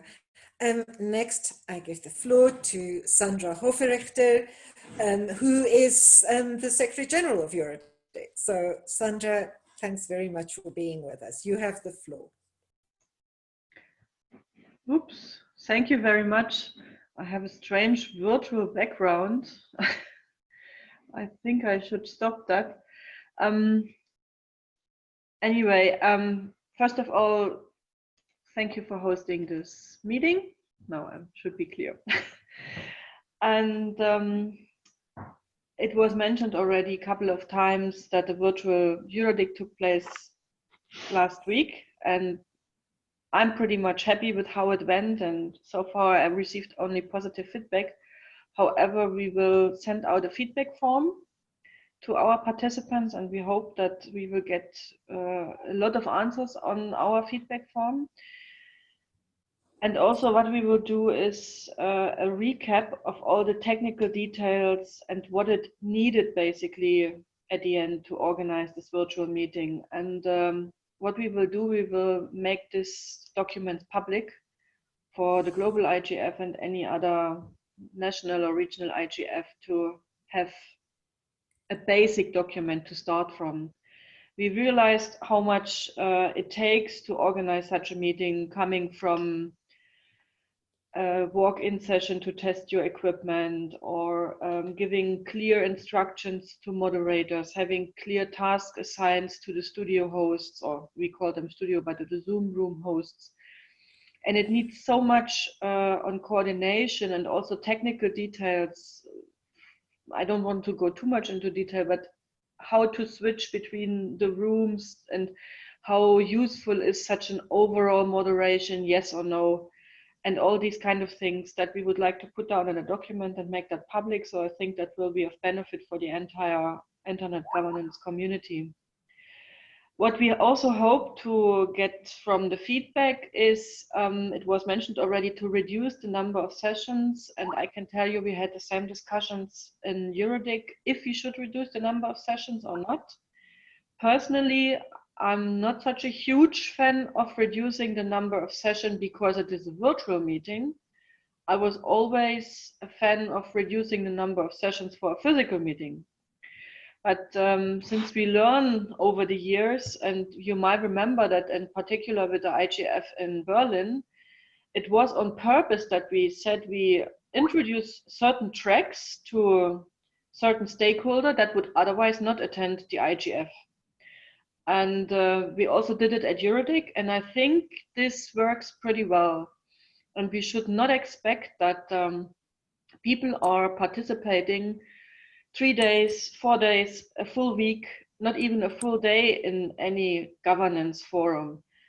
I think, and the feedback form will possibly underline what I say, I think people are very selective in what they attend. So reducing the number of sessions might also keep away certain stakeholders that would otherwise have participated just in certain sessions. So what I would like to ask, we should not expect that everyone will be online for the entire day, but this is not the purpose of an internet governance forum. If we want to reach out to new communities, we also have to offer them dedicated tracks or slots for parliamentarians, for business sector, for tech, whatever the community is. And if they participate only in those tracks, I think that is fine, and we should not be disappointed by that fact. That's what I wanted to say, and moreover, give us a little bit of 2 weeks, 3 weeks, and then we will share our findings publicly, possibly on the NRI list or with the IGF MAC and wherever it's appropriate. Thank you. Thanks very much, Sandra. It's really wise words and good advice, and we look forward to seeing your evaluation. In fact, we feel really privileged that we have partner institutions and processes that have been hosting virtual events that we can learn from. There's ICANN, there's UNCTAD, there's the ITU, and many others. And we definitely are we've already started actually taking some of that learning on board. Diplo as well. Diplo has done immense work in this area.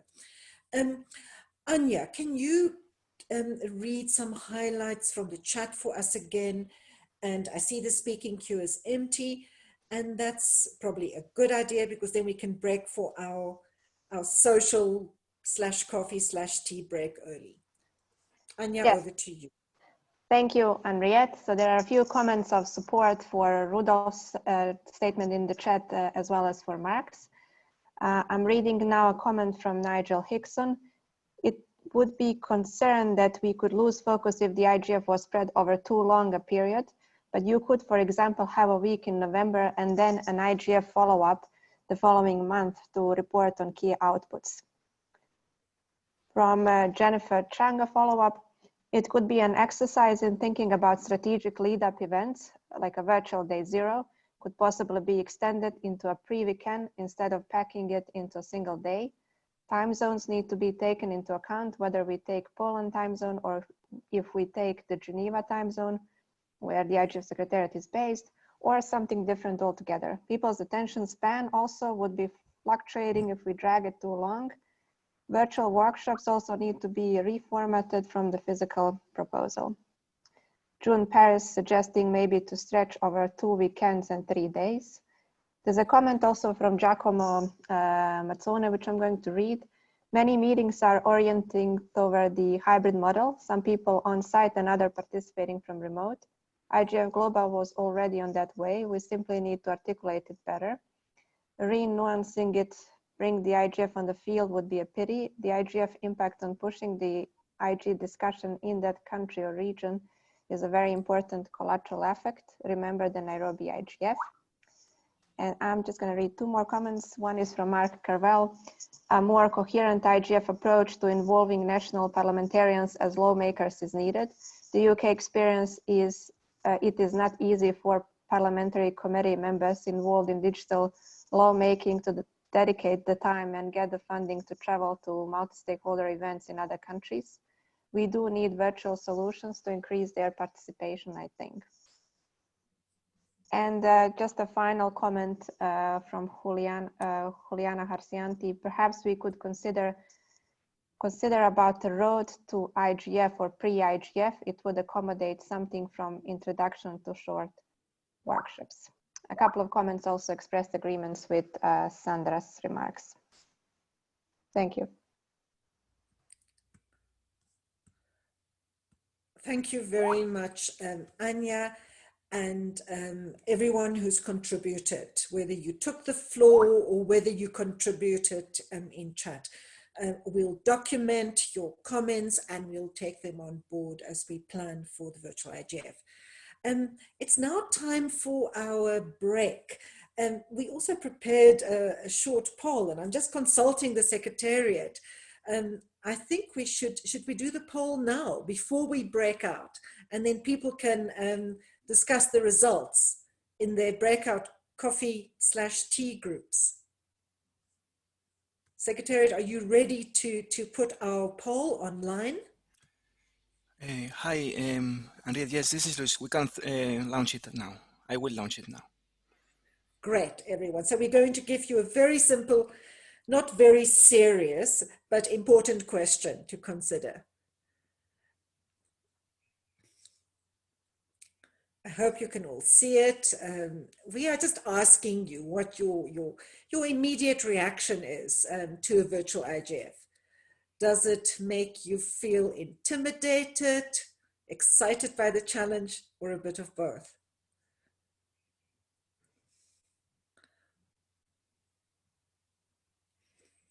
It looks like there's a bit of a race between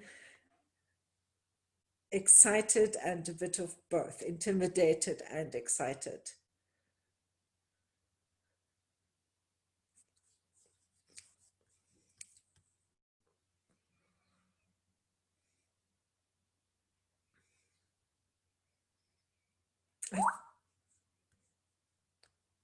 I think that looks good. I think, Luis, that looks like everyone has responded, more or less.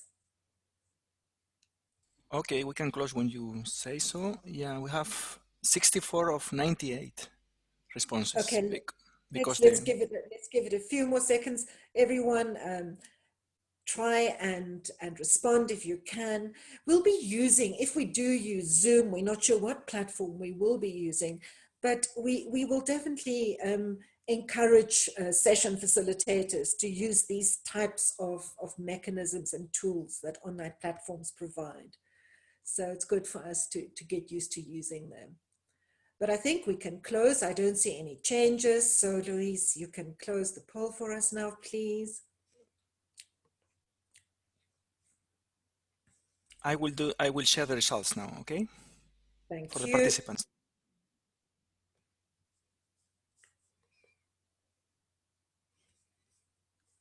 So everyone is seeing the results at the moment. Good, everyone. So I think this is a very positive note on which we can close this opening session of the second 2020 IGF Open Consultation. More people are excited by the challenge than those who are intimidated. Very dramatic difference. And then I think many of us are being realistic, and there's a bit of both. We are both intimidated and excited by the challenge. And I think that's exactly the spirit with which we should work together to face this new challenge. So on that, we are ending this session. You will now be automatically broken into breakout groups. I ask you to switch your cameras and your mics on and to engage in a little bit of discussion with those you are in the room with. If you know them, you can catch up. If you don't know them, you can get to know them a little bit. If there's time, you can talk about the virtual IGF, but it's all very informal. This is really just an opportunity for you to connect with one another as part of this open consultation process. Thanks. Louise, you can group everyone into their breakout sessions. Thank you, Henriette. So I will create the breakout rooms. They will be random, okay, with about 5 people per room. Okay. Thank you.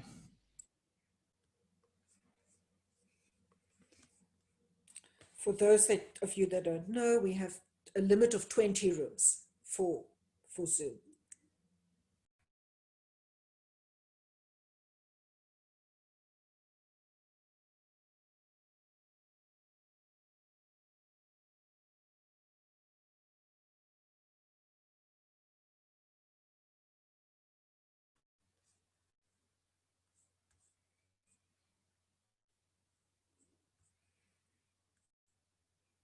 I see everyone is still in plenary.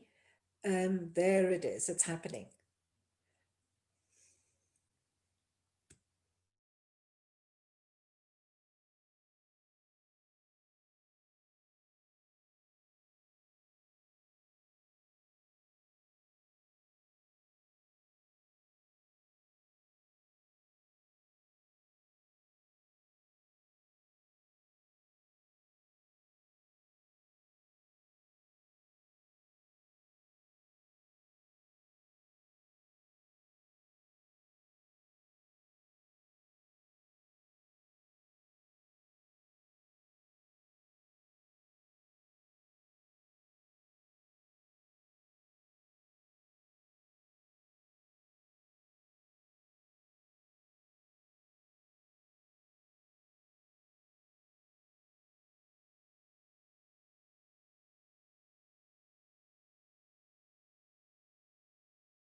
So, hello everyone. Apologies for this. There was a problem. I mean, it's not a problem. I just set the time of the rooms 1 minute. So we will recreate the rooms and put 15 minutes if it's okay, Henriette. Sorry for this. It was set 1 minute. It was a really quick introduction. Yeah. Let's. Seeing as we started a little bit early, you can make that was magical. Breakout room was magical. We already started talking and we have switched to the main room. Okay, let's put another time. And Reed, you were saying how much time we want to put in the breakout rooms. I hope we'll have the same people because we already start talking together. And yes, it's the same people. It's the same people. Yes. Let's put then, Henriette, 25 minutes. No, 20 minutes is enough. 20 minutes. 20 minutes, yeah. 20 is good. Okay. Okay, so you will see this counter when the time is over. Okay. Okay, so you are invited to join. You are, we will move you automatically, okay? But you can come back at any time to the main room. Okay, let's launch it again. And now it's going to take 20 minutes. Thank you.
Estás escuchando Radio Mysterium.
Sylvia.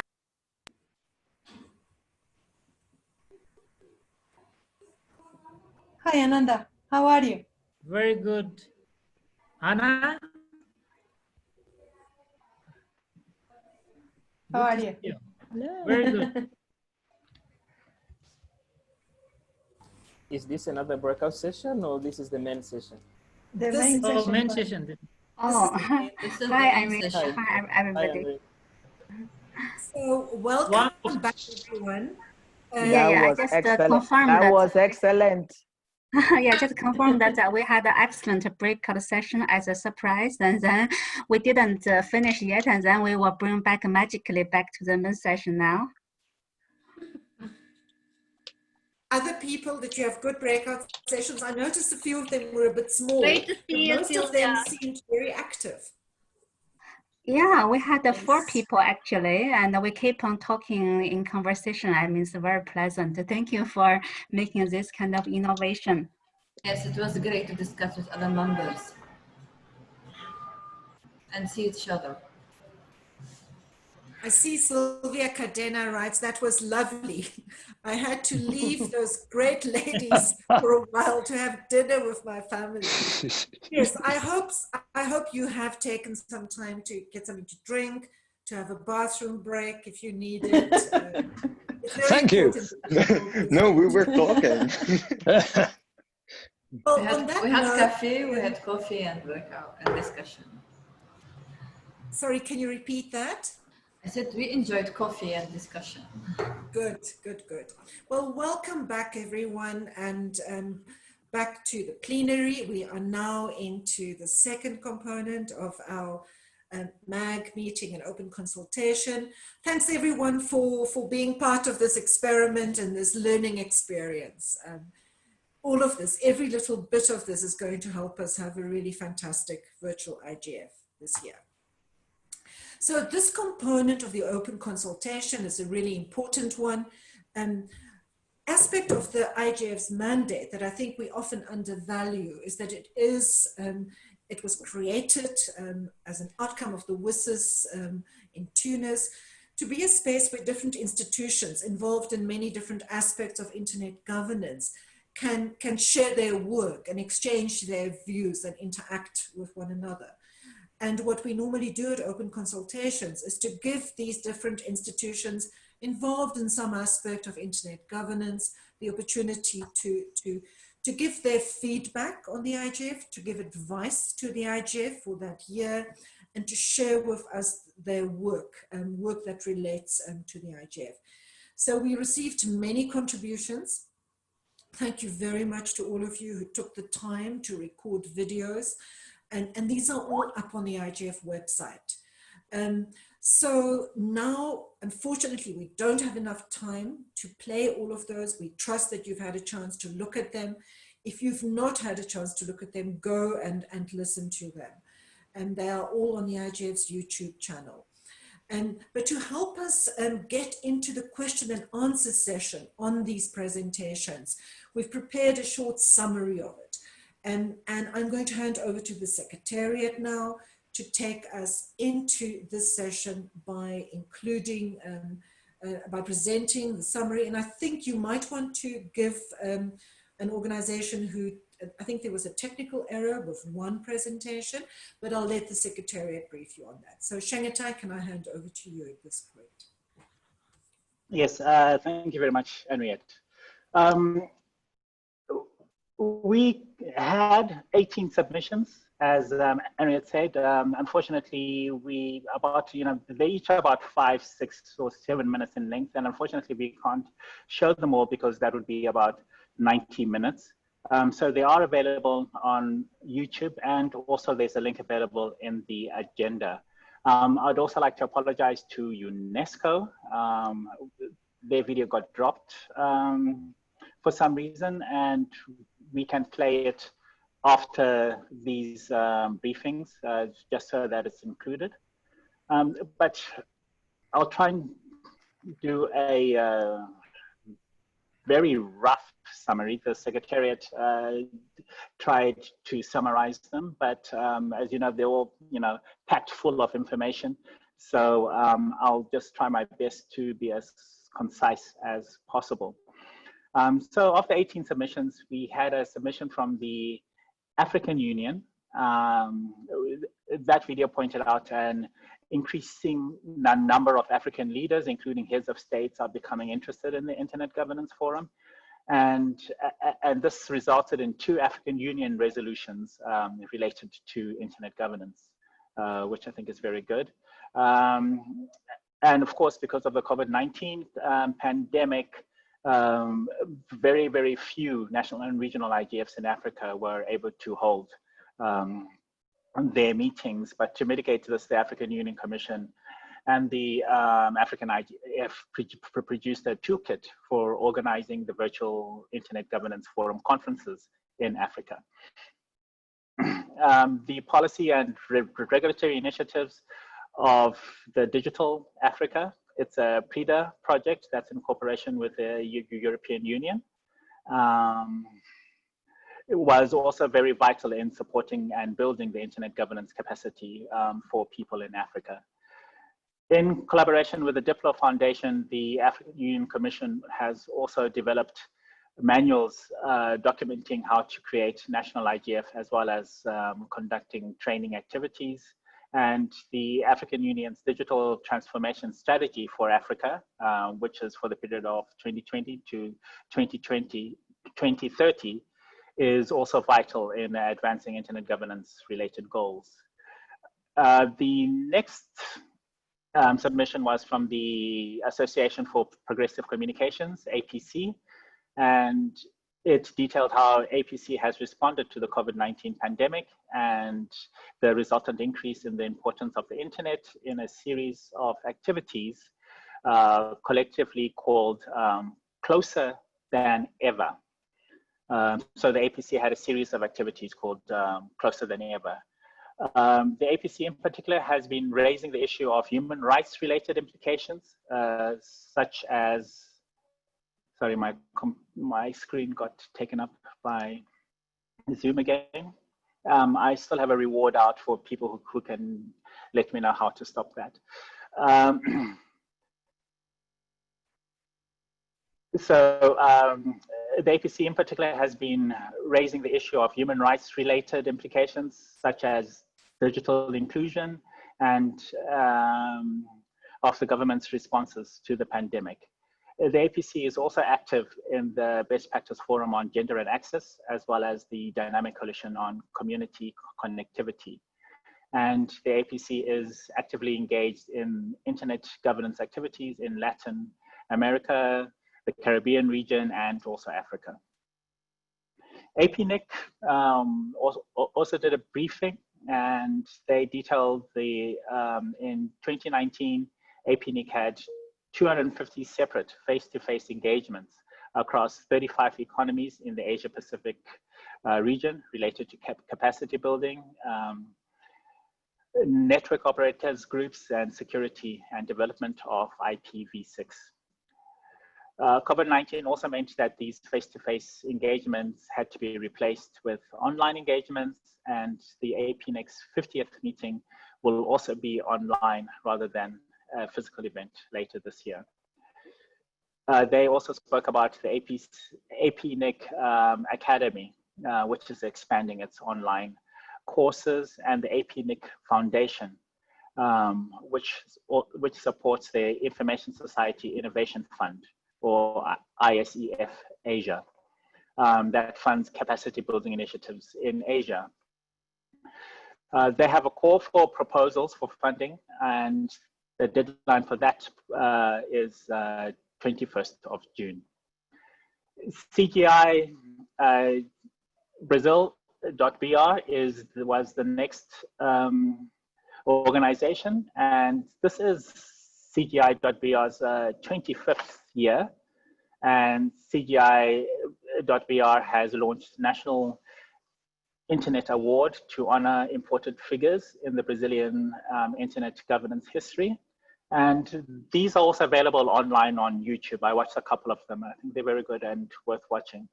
And CGI.br has published 2 public policy notes recently The first one is a set of recommendations on internet user resilience, and the second addresses concerns related to privacy, data protection in the context of COVID-19 and related data collection and processing.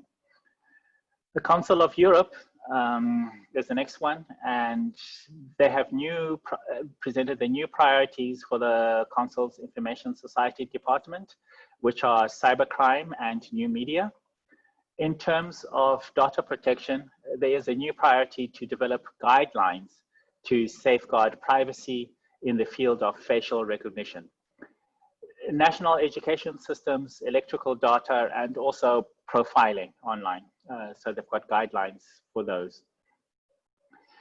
In the area of internet governance, new priorities also include addressing the business models of large online platforms, developing legal frameworks for the design and development of AI tools, and also promoting balanced legal frameworks to combat illegal online content.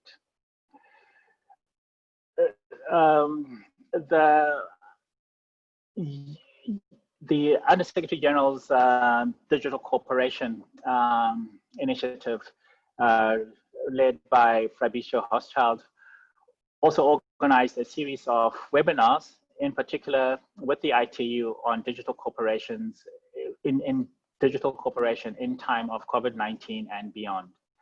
The UN Secretary General has also presented his roadmap, and I think most of you were in attendance on Friday when this was done, and Thursday, and which also described a range of actions for all stakeholders to engage in the achievement of digital cooperation. The United Nations, including the IGF, can truly serve as a platform for informed discussion and evidence-based decisions and practices.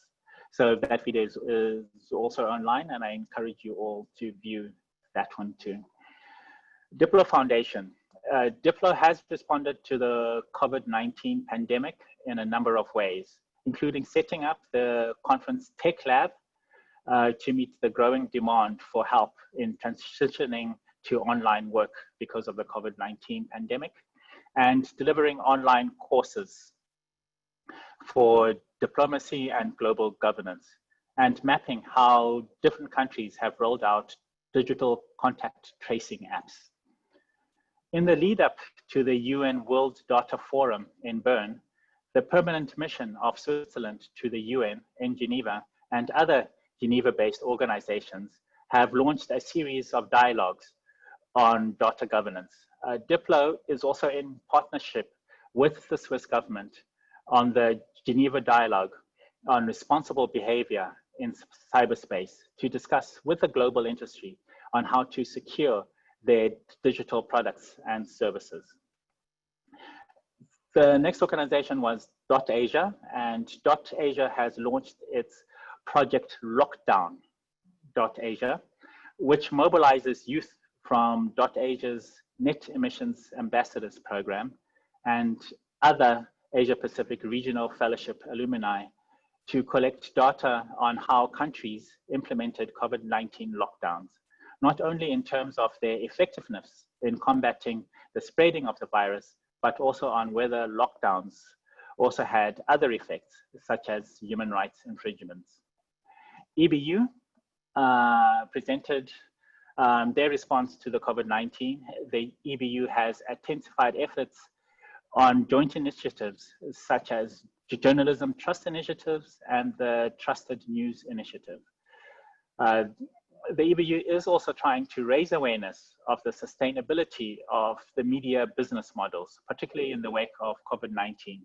As if the media can't function properly, democracy can be adversely affected, particularly since media really depends on advertising, and with a lockdown, I think there was a decidedly drop down in advertising revenue. And the EBU has also created a sharing hub of experiences and best practices for media on how to create programs safely with lockdowns and social distancing in place. The European Commission, the Commission has adopted a digital strategy shaping Europe's digital future on the 19th February 2020, making the digital policy one of the top priorities of the Commission. The Commission has adopted a series of digital tools and actions in the fight against COVID-19, including European supercomputers who've been used to research and fight the virus.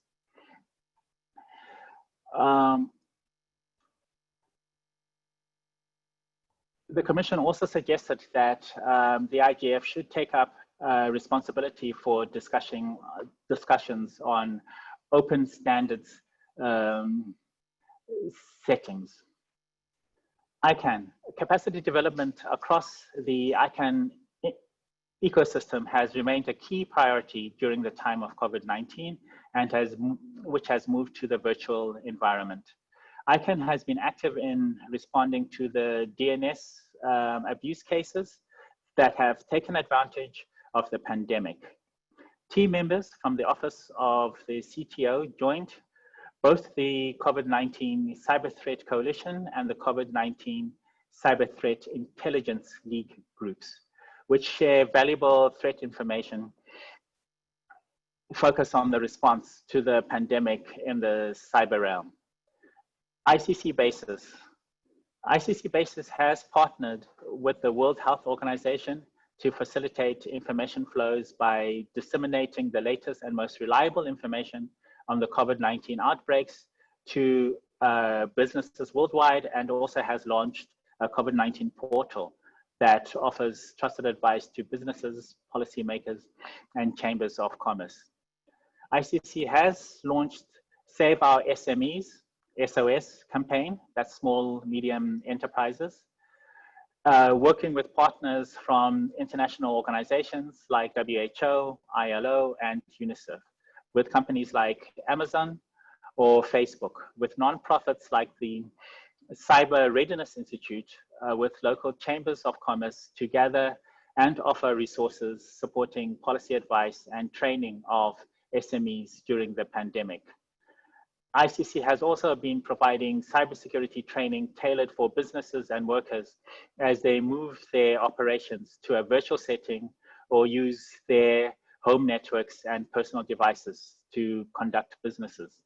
In addition to responding to the COVID-19 pandemic, ICC has identified 3 main focus areas for 2020, and that is cybersecurity, artificial intelligence, and multi-stakeholder digital cooperation.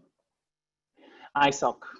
ISOC is working on a set of use cases and case studies that use its internet way of networking frameworks to challenge or affirm a variety of emerging policies. The current areas of focus include intermediary liabilities, focused data localization, content filtering, interconnection and routing, as well as new IP proposals that have been submitted to the ITU. ISOC would like to organize a track of work in collaboration with the IGF MAG on different frameworks that have been developed for understanding how the internet works and how it is developing. The ITU. ITU has launched a new multi-stakeholder platform, Reg for COVID, to ensure that networks are kept resilient. The ITU was instrumental in the adoption of the Broadband Commission Agenda for Action, which outlines immediate measures that stakeholders can take to shore up their digital networks, strengthen capacity, especially at critical connectivity points such as hospitals, transportation hubs, and boost digital access and inclusion. The WSIS Forum for 2020 will also be held virtually from the 22nd of June, accumulating in the final week of online events from the 7th to the 10th of September. The ITU has 2 online public consultations open to contribution from all stakeholders. The Council Working Group on Internet Consultation is about expanding internet connectivity and the third draft of the Secretary General's report for the World Telecommunication ICT Policy Forum, WTPF, on the topic of policies for mobilizing new and emerging telecommunication ICTs for sustainable development, and this is also open to comment.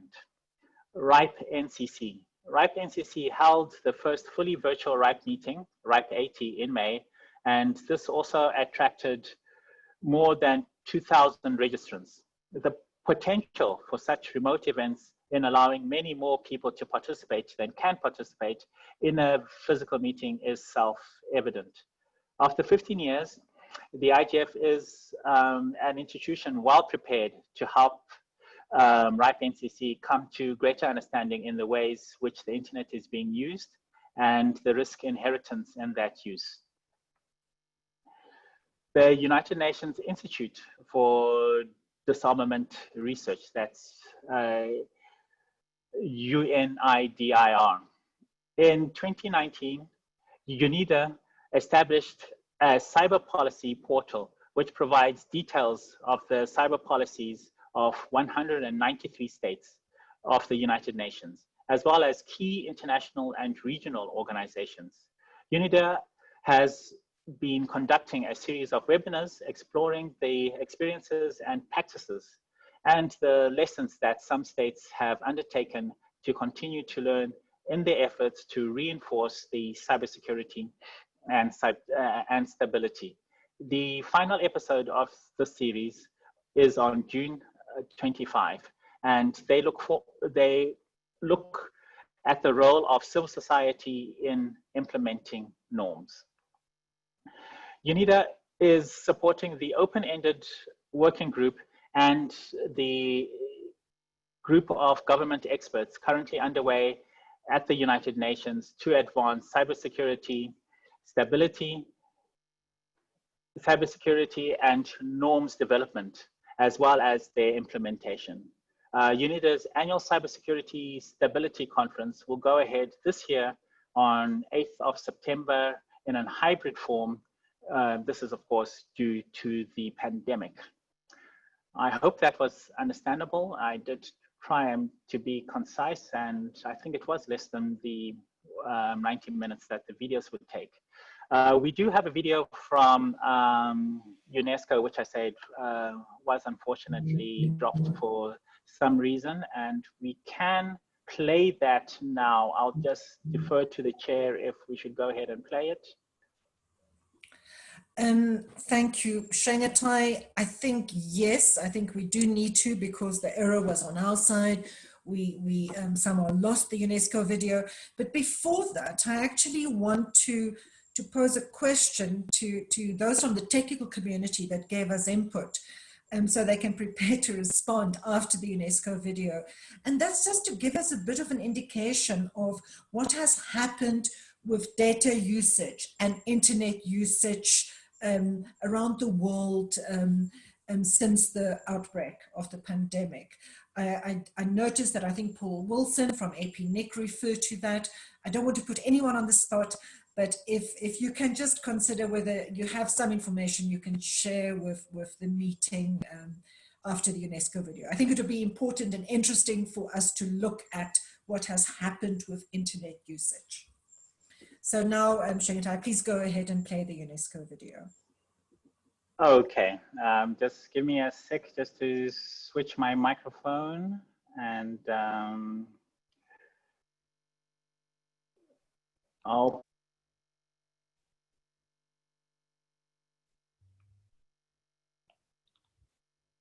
Dear colleagues, dear Internet governance community, it's a pleasure to address you at the second open consultations and MAG meeting held online to present to IGF stakeholders UNESCO's action in terms of Internet governance and to share some highlights of our response to COVID-19 in this field.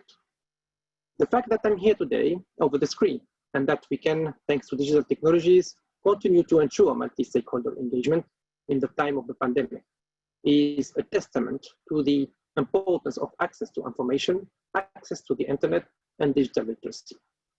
And while pandemics are not new, this time we have the capacity to develop tech-based solutions to address age-old problems. Allow me first to highlight that UNESCO, as the co-founder of the Broadband Commission for Sustainable Development, is working closely with heads of United Nations agencies and the main actors in internet and mobile development to ensure a rights-based, open, accessible, and multi-stakeholder shaped internet. In response to COVID-19, the Broadband Commission for Sustainable Development has launched the Agenda for Action for Faster and Better Recovery, outlining immediate measures that stakeholders can adopt across 3 pillars: resilient connectivity, affordable access, and safe use for informed and educated societies. The agenda is a framework for the commissioners and their organizations to share and support each other initiatives, make new commitments, and foster collaboration and partnerships to combat COVID-19 through innovation and digital transformation. In the face of the pandemic, and even though the law allows for emergency powers in response to significant threats, we are convinced that human rights, including those related to data privacy, should not be compromised. The pandemic has also been compounded by an infodemic, which directly impacts lives and livelihoods around the world. Falsehoods and misinformation have proven deadly and sowed confusions about life-saving personal and policy choices. To share knowledge, UNESCO has published 2 policy briefs offering critical insights into the infodemic that is impeding access to trustworthy sources and reliable information. Within this Broadband Commission, UNESCO co-shares the Working Group on Freedom of Expression and Tackling Disinformation, which will launch a report and set of recommendations in the coming months. UNESCO also co-shares the Working Group on School Connectivity, together with UNICEF and the ITU. This group is conducting research to support school connectivity investments around the world, with UNESCO focused on curriculum content, teacher training, and adaptation to local employment.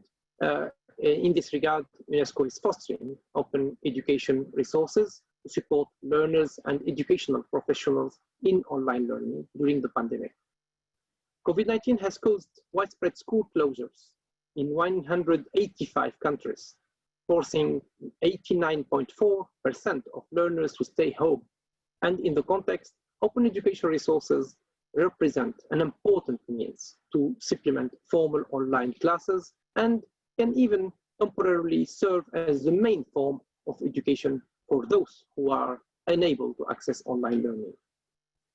Many educational institutions and companies have opened up their resources so that students in quarantine can continue to learn.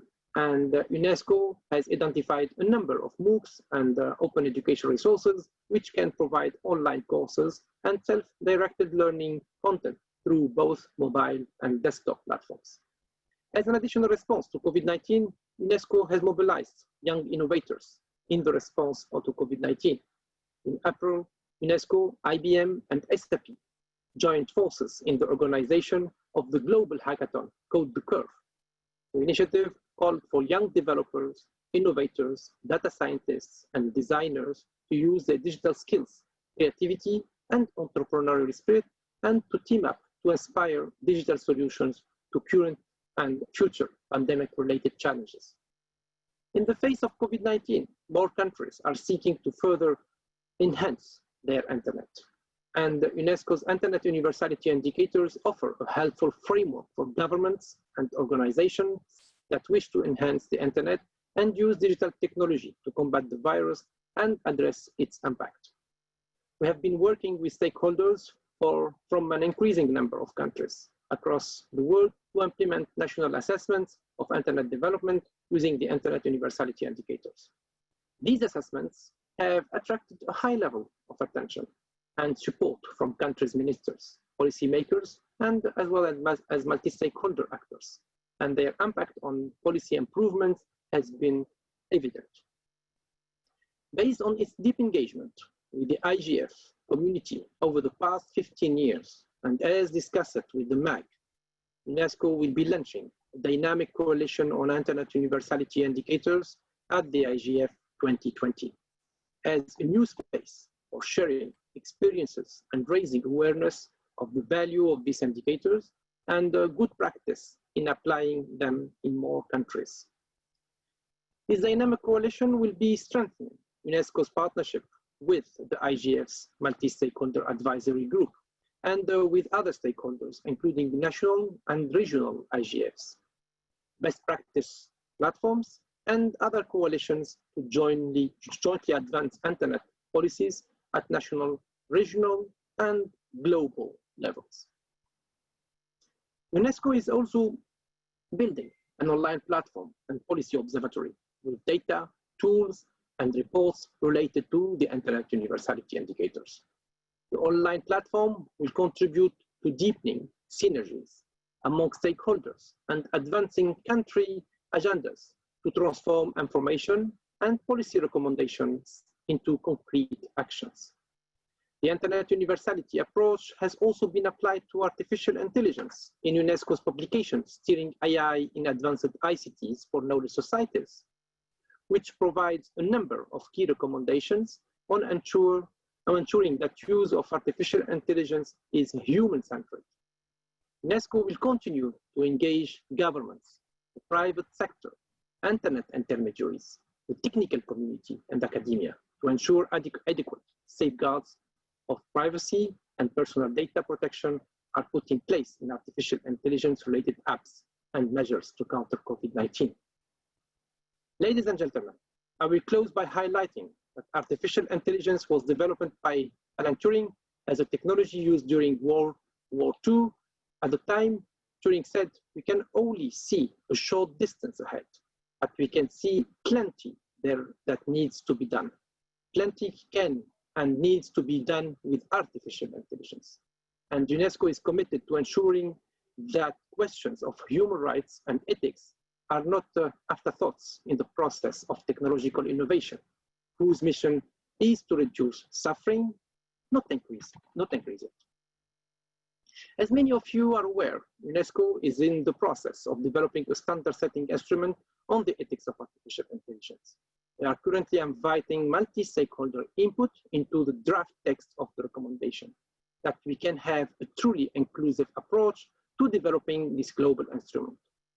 I invite you all at the MAG to participate by sharing your views, thoughts through this online portal, and encourage you to share it among your networks for a truly inclusive and diverse artificial intelligence. We must ensure that everyone has a seat at the table and that the future of artificial intelligence is co-created for social good. In the spirit of inclusive, multi-stakeholderism, and smooth cooperation for the better good, I wish you successful deliberations. Thank you very much. Dear colleagues. Thank you very much for that input, Moe Shakshok from UNESCO and your colleagues. And again, our apologies that your pre-prepared recording somehow fell off our platform. And thanks to everyone else. I now open the floor to questions on these contributions. And if there's anyone else who has a contribution to share, please do so. I just want to start us off by asking if they saw my note in the chat. And when I reviewed and listened to all these inputs, I noted that particularly people from the technical community, and it's fantastic that we had several regional internet registries respond, and talk about the changes in internet data usage. The fact that people are working from home and the increased use of video. So I don't know if any of you are ready to be put on the spot, just to give everyone a short indication of what the change has been and how current internet infrastructure has been able to respond to that. My sense has been that existing infrastructure has responded quite well, and where the real gap has been the exclusion of those who don't have access. But if anyone from the technical community is able to give us a little bit of an update on how the infrastructure has upheld, that would be useful. I don't see anyone responding, and others, please start requesting the floor. I'm checking our list of participants to see if there are hands, and I see several hands. Okay, So Paul Wilson, you have the floor. And after you, we'll have Arthur from Afrinic. Paul, over to you. Thank you very much, Henriette. Can you hear me? Yes, we can hear you. And Great. please switch on your camera as well. My camera is on. Hopefully you can see me. Thank you very much, Henriette. Congratulations to you on your appointment as chair of the MAG. And thanks to the Secretariat for organising this meeting. I don't have really comprehensive information at all about what's been happening technically in terms of infrastructure or traffic across the net. I mean, this will be a long and involved story from all corners of the net, I have no doubt. Because I can say that there are a few very interesting things being seen which are being reported and which give you sort of indications of the types of shifts that have been happening. So at one of APNIC's recent online networking from home events that we've held, that I referred to in my submission there, these are events which are receiving, like the RIPE NCC reported, at least double, probably a tripling of the attendance that we would normally have expected at an event like that. So incidentally, they're being really well attended and in themselves contributing to the sorts of patterns that I'm about to refer to. But one of the sessions that we hosted at this event was for network operators reporting on the impacts of COVID-19, and we had in particular representatives from internet exchange points around the region who were reporting a really very clear shift in traffic patterns, which coincided with the beginning of lockdowns in their respective sort of areas. And that tended to be a change or even an inversion in the pattern of traffic direction. So where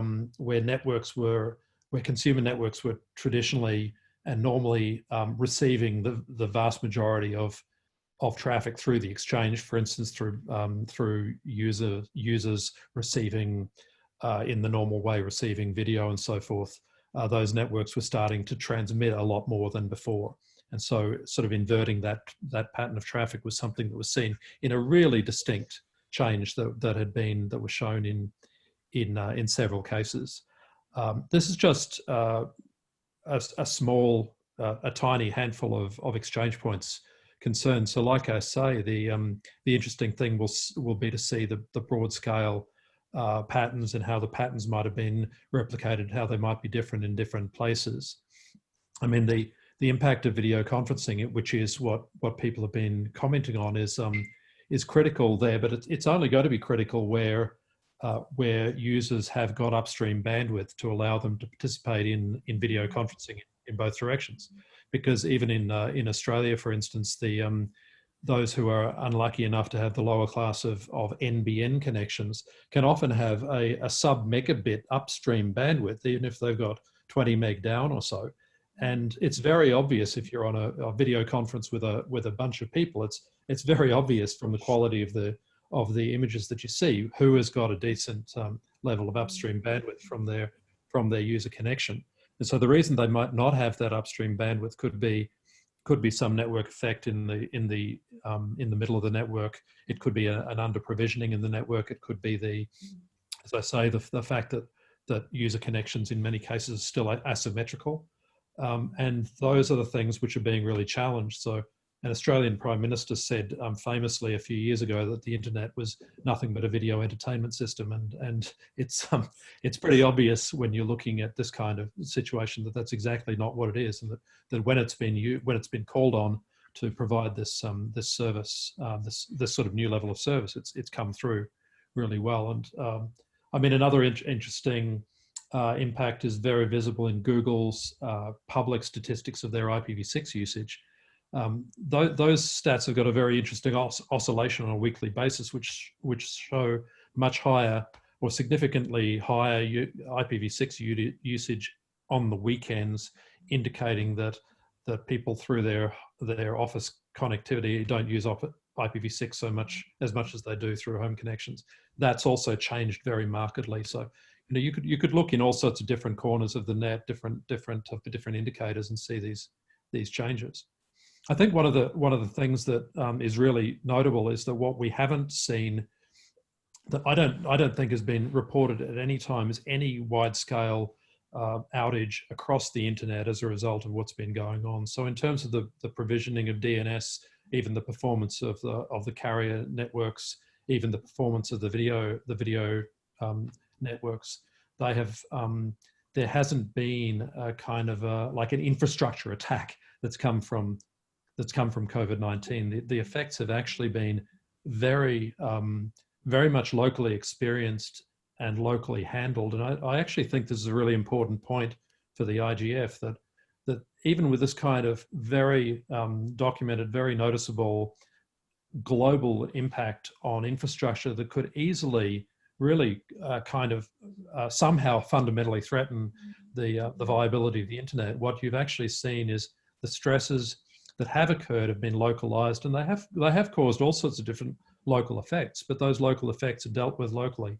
So that the ISP that happens to be dealing with overloaded infrastructure, or that happens to be dealing with traffic patterns that are unexpected, is that they're able to deal with those locally, and that's really how the internet operates, right? That's the distributed model, and I do think it would be very interesting to see wider research and some analysis of what's been going on in the context of the kind of internet architectural model, which has actually proved itself to be fantastically robust at this time.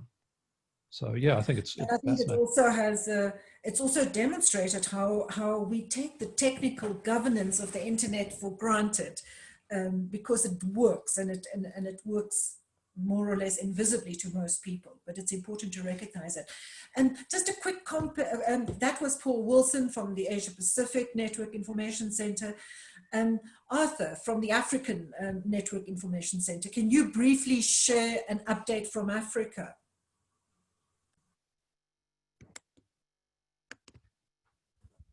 Sorry. Thank you, Harriet, and IGF Secretary. Do you hear me? Yes, we can hear you. Okay. Okay. Following Paul's intervention, I would like to add a few points regarding as to what's happening at the African region. So due to the COVID-19, we notice, I can say, a slowdown concerning the request for additional resources that are very important for service deployment at the high speeds level.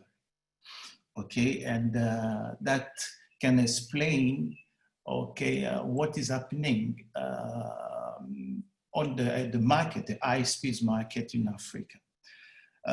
Before the COVID-19, we received a lot of requests because most of our members were ready to deploy significant services. But when the pandemic happened, that really impacted the businesses. That can impact as well the request of a demand for IP resources. Okay, that is one of the first point. And that is also explained the slowdown of our membership.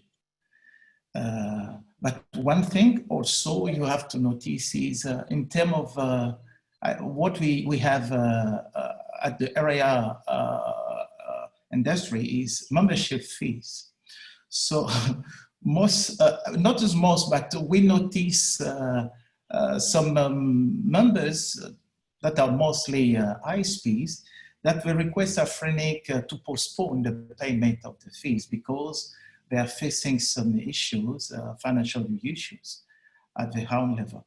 So that can explain the real impact of COVID on the ISP services within our region. But we also decided to react vis-a-vis of that situation is to provide more services, online services to our different ISPs. Even if they have postponed some of our projects, we decided to work with them to take the opportunity of the, I can say, the frozen period of activities to increase the skills in terms of security on the internet, to increase the skill in terms of IPv6 deployment that will be necessary for the 5G services that probably will happen after the pandemic. So at Afrinic, we decided to engage more with our members and the community for online services. That's the reason we are promoting our e-learning platform, okay, to invite government, to invite ISPs, to invite the civil society group, okay, to learn more about internal governance and the technical skills they need to deploy the different services. But overall, we notice that why, that is sometime weird, why while most of the African government and the country were relying on internet, okay, to mitigate the COVID-19, we didn't notice a significant increase of internet bandwidth. That is something that we found a bit weird, because we make a presentation during the last month, of webinars. So there is a lot of demand, but in terms of increase of bandwidth, we didn't notice something very significant. Probably it's because the internet is not very good in a certain place. But this is roughly what we decided to do. And last point is, for the coming month, Afrinic has initiated some meeting. We will be done both in English and French, and some tiny in others language, to bring all our community to understand more what exactly internal governance is and how they can contribute to build a sustainable internet in Africa. This is roughly what I would like to share with you. Thank you very much for that input, Arthur and Paul.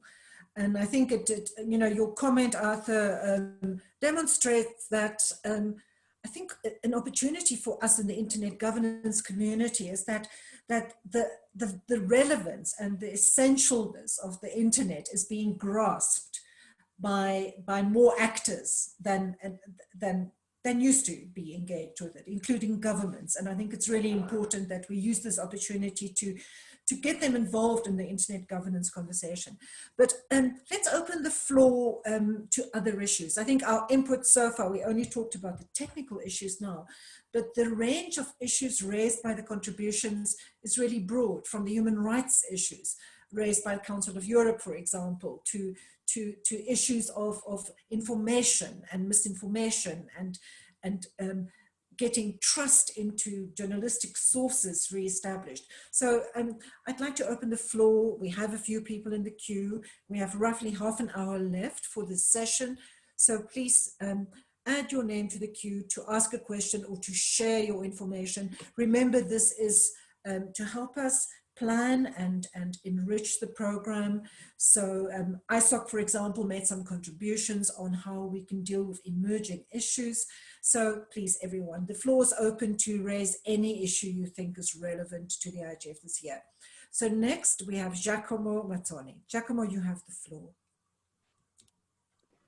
Thank you, Henriette.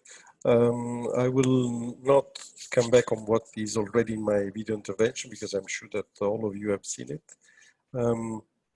So I just want to stress and share with you, trying to put the video as you've requested, even if the connection is not ideal at home. I want to share with you the one of the main lessons that we learned during this period, and is the fact that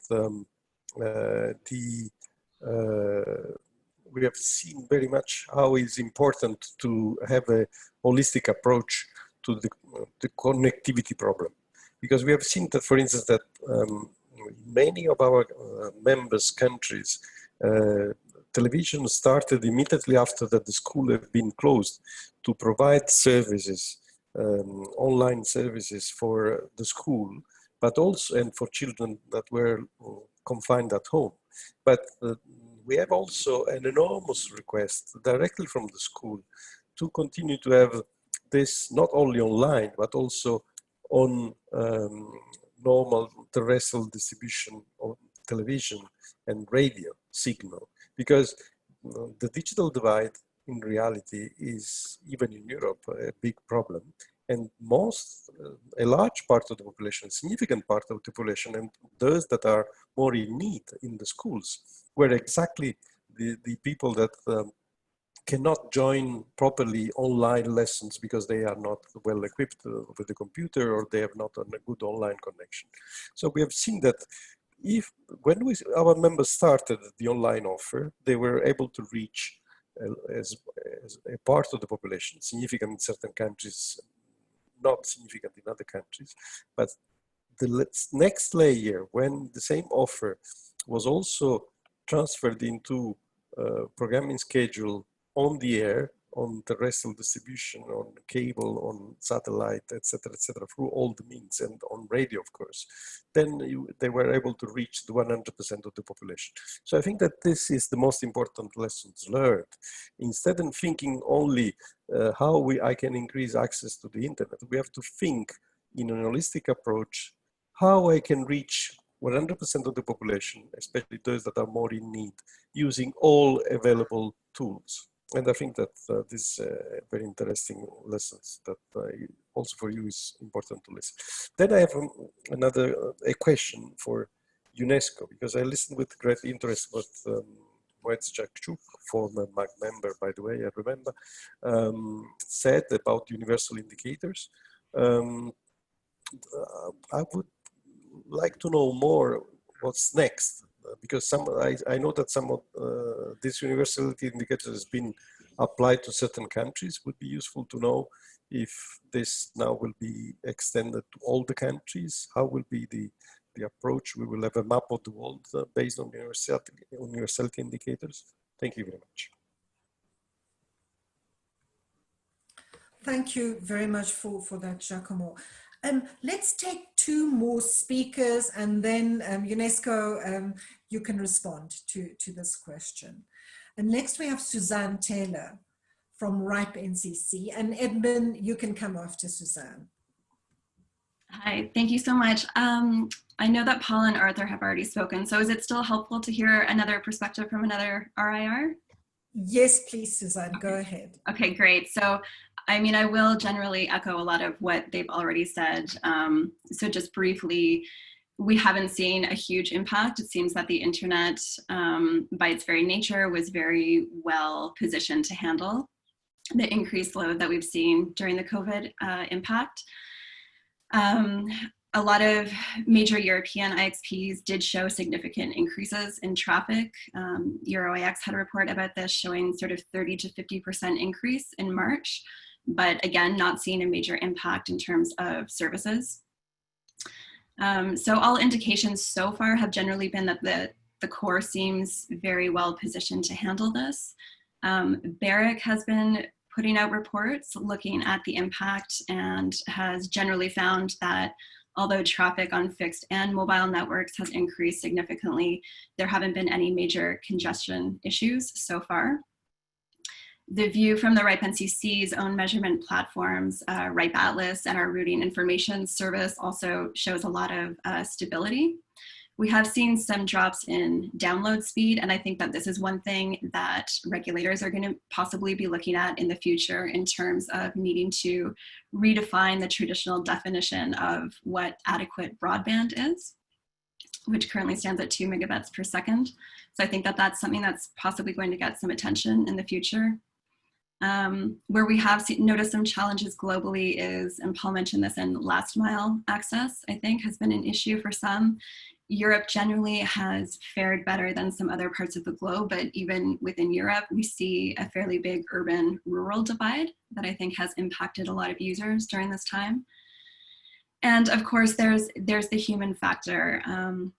I think you mentioned, Henrietta, that a lot of governments and other stakeholders have been paying attention to the internet more and more in recent years as more of our lives and economies and societies move online.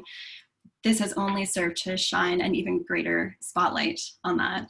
And I think what we're starting to see come out from the EU, at least in terms of regulation, because the RIPE NCC follows fairly closely what's being discussed in those spheres, is sort of a continuation of a trend that we've noticed in the past few years already of sort of shifting away from more ideas of innovation online and economic growth to one of really national digital sovereignty and protecting core infrastructure, keeping things more local, more national.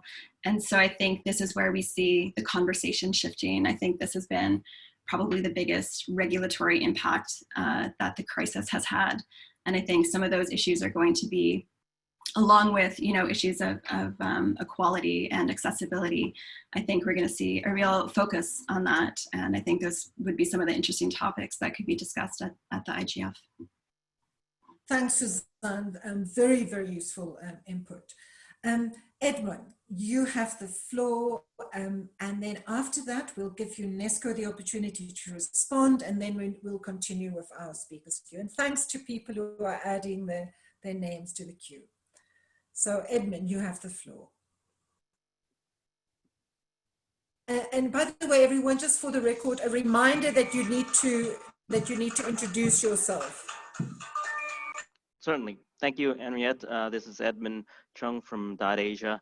I put my hand up really to respond a little bit to your conclusion, which I think is quite spot on and important, but I want to tangent off a little bit as well, that the technical governance of the internet really held up quite well. This is part of the proof of that. In a meeting last week here in Hong Kong, with a lot of the social welfare and social services and rehab services, they're sharing information, sharing discussion about how they responded to COVID-19 and how they use the internet and technologies to respond. What is very interesting there is how the capacities of these NGOs that are providing social services were challenged and had to grow quickly over time. And why I wanted to bring this up here is that what I found as an output from that meeting is twofold, which is very interesting for this community. One, by introducing to them the internet governance part, which they have no idea whatsoever prior to this, nor felt that they really needed to care anything about it, they now started to really realize. So I see this as an opportunity because of the widespread use of the internet now in those areas where traditionally they are less connected to, like social welfare, dealing with SEN students, dealing with elderly, dealing with rehab, which are traditionally face-to-face and high touch areas. Now they realize that the internet, it cannot be taken for granted, and there's, I think, an opportunity for us to engage their participation from those sectors as well as business, who are increasingly using the internet as a core infrastructure. Another part that is interesting that I think this community could take note is, there was a lot of discussion of how they would then start to use the internet even after hopefully, and I'm sure at some point COVID-19 will start to go down, and even after, how they would utilize the internet, coming from the experience of originally putting things together ad hoc and learning as they run, thinking about how to augment but not replace, augment their existing services and improve the experience of people utilizing the internet. And I think those two areas would kind of in conjunction, allow us to better engage them to participate here and to enrich the conversation here as well. And that's, I think, the part that I wanted to add. Thank you very much, Edmund, for that input. And just to remind everyone that we do have interpretation in French and English. So you can speak in French and you can also follow the interpretation in French. So just, Louise has just sent instructions to chat. So please, everyone, feel free to use this facility. We don't always have it, and we only have it today thanks to Poland, who is supporting it for the purpose of this consultation. So now, before we go to the rest of our queue, UNESCO, can you please respond to the question from Giacomo? Yeah, thank you, Andrea. This is Xian Hong from UNESCO. Thank you, Andrea, for your excellent moderation for the first place. And also, I'd like to thank Giacomo for also your interest in UNESCO's project. And also, I'd like to thank you and other stakeholders like Edmund and Nigel. You are all our long-term partners in support of this important UNESCO project of the Internet Universality Indicators. Yeah, I mean, if you have participated our Day Zero event last year at IGF in Berlin, you have seen that there is a 5 hours intensive discussion presenting, showcasing 16 countries' initiative of assessing the universality indicators. I mean, just after 1 year of the UNESCO IPDC intergovernmental body endorsing this instrument for voluntary assessment by all countries. So see a high unprecedented interest from our member states voluntarily to conduct this assessment. So for the future, we are actually looking to 3 directions. Some have already been mentioned by our ADG and Mr. Shakshuk in his video, but I'd like to elaborate a little bit more. First, that we are really receiving more interest from our member states and also from other stakeholders to do the assessment, but also we are continuing our work not only to do the assessment, but also to implement those recommendations from the assessment, because the assessment aim to identify the policy gaps and to find a way to formulate the policy reforms in the country, including coping with the COVID and other new threats. So the implementation of the recommendation will be one of the area we are continue to work in the future in those countries who already conducted assessments. And second is that as we have been receiving increasing interest from the different stakeholders, not only governments, but also from civil society and other actors who are interested to the assessment in their country, we are able to coordinate, to support the entire process. That's why Mr. Shakshuk just announced that we are going to launch IGF dynamic collation.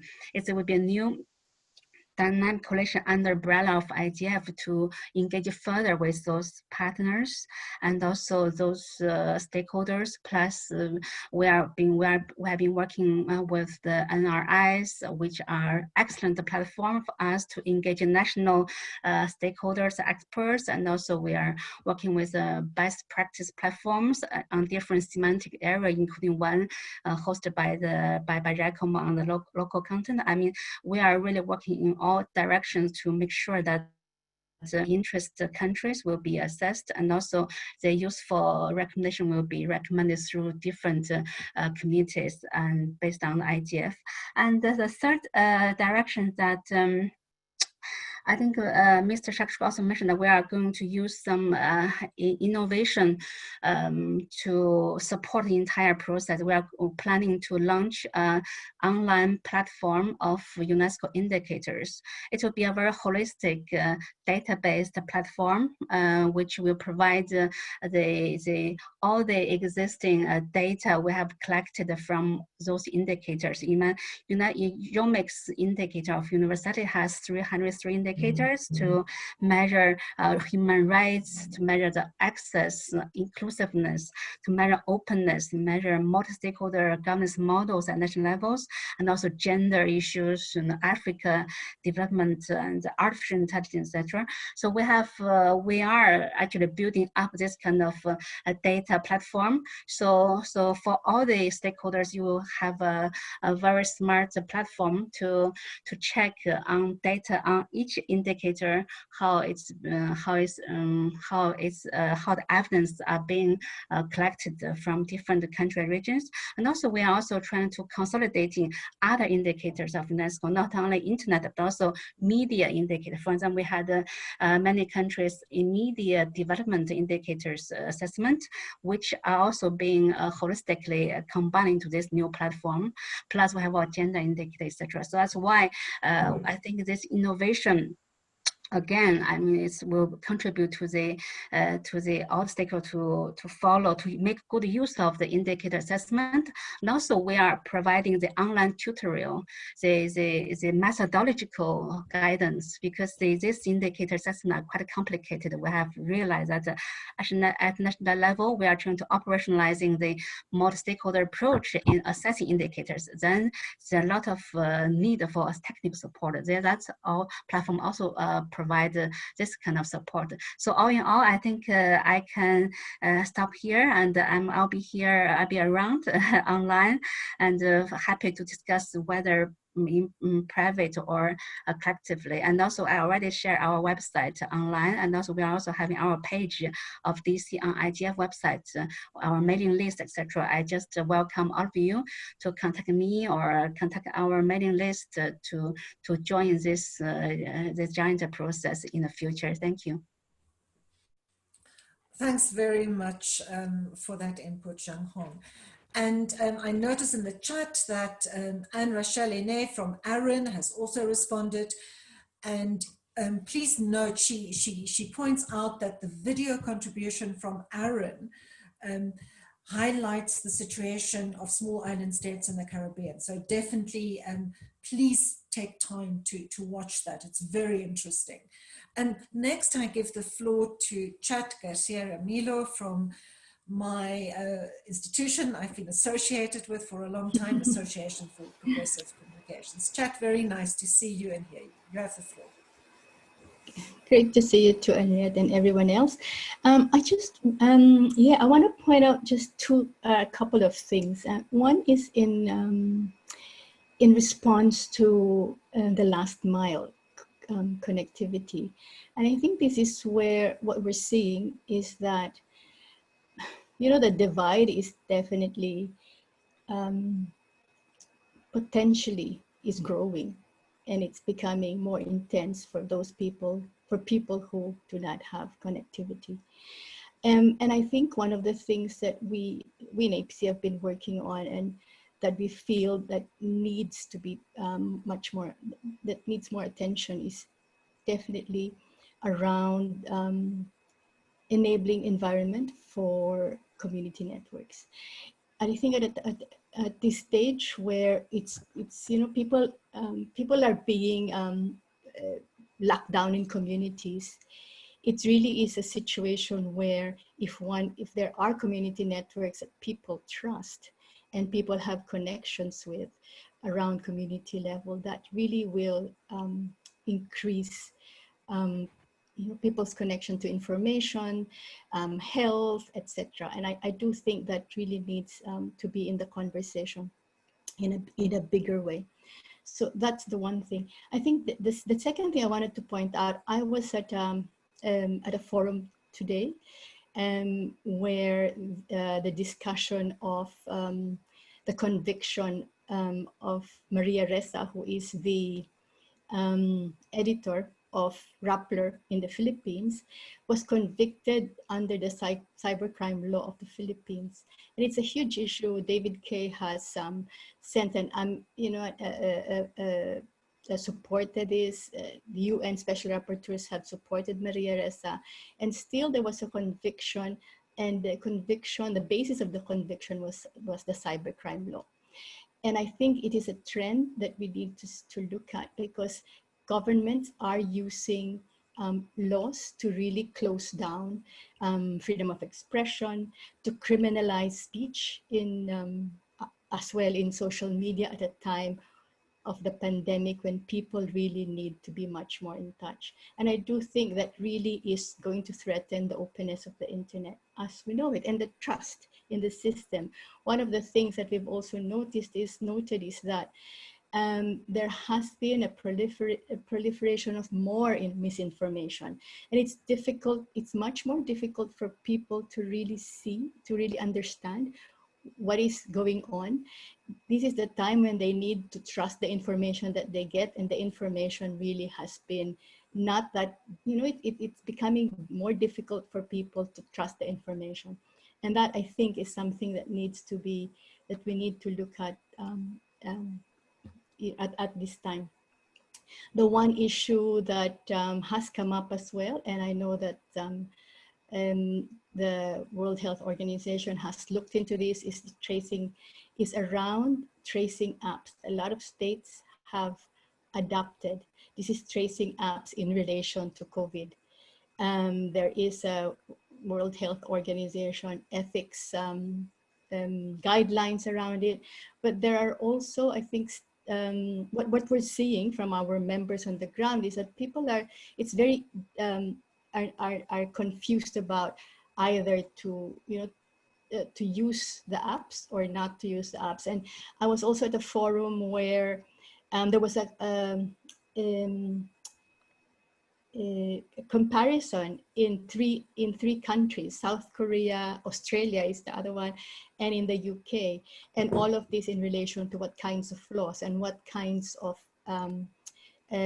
platforms are states rolling out. And one of the issues that came up is that South Korea is being seen as a model, but at the same time it has the most, if you like, the draconian law around surveillance and collection of data without permission. So I'd like to put that on the table as some of the issues I think that really, that needs to be looked at in relation to rights and digital rights at this time. Thank you. Thanks very much, Chat. And it just, it illustrates the range of issues we have to deal with. And next, I want to give the floor to Abdul Muqse Rahimi, who I think is calling in from Afghanistan. Abdul, you have the floor. Hello, everyone. My name is Abdul Muqse, and I'm here from Afghanistan. Due that COVID-19 lockdown, so we had some problem with our jobs and stuff, working places and this stuff. So in short, I lost my job, but I really don't care about it. And I started teaching online. But the huge problem in Afghanistan, it's not only about me, that most of the people are facing these issues. One of those are internet. Most of the people has not connection, has no access to good connection in Afghanistan, and also they have no good access to the tools they can use. But in these parts, Afghanistan, internet governance and IGF is working very well. They are trying, and there are so many communities working. But there is another issue like the payment solutions. In the world, we have so many solutions, like we have a online payment system like PayPal and so many others that we can have examples. My request from the IGF and UNIGF is that if they can keep it secret for the countries like Afghanistan and the countries like us, they can help us more and more. What I'm talking is too short. It's not a long story. The only thing I just want to know is how much internet governance, I mean, UN IGF is working for us, and what are new plans for the countries like Afghanistan and other Asian countries that they have problem with their tools and solutions that are in the world, but we cannot reach them, we cannot use them.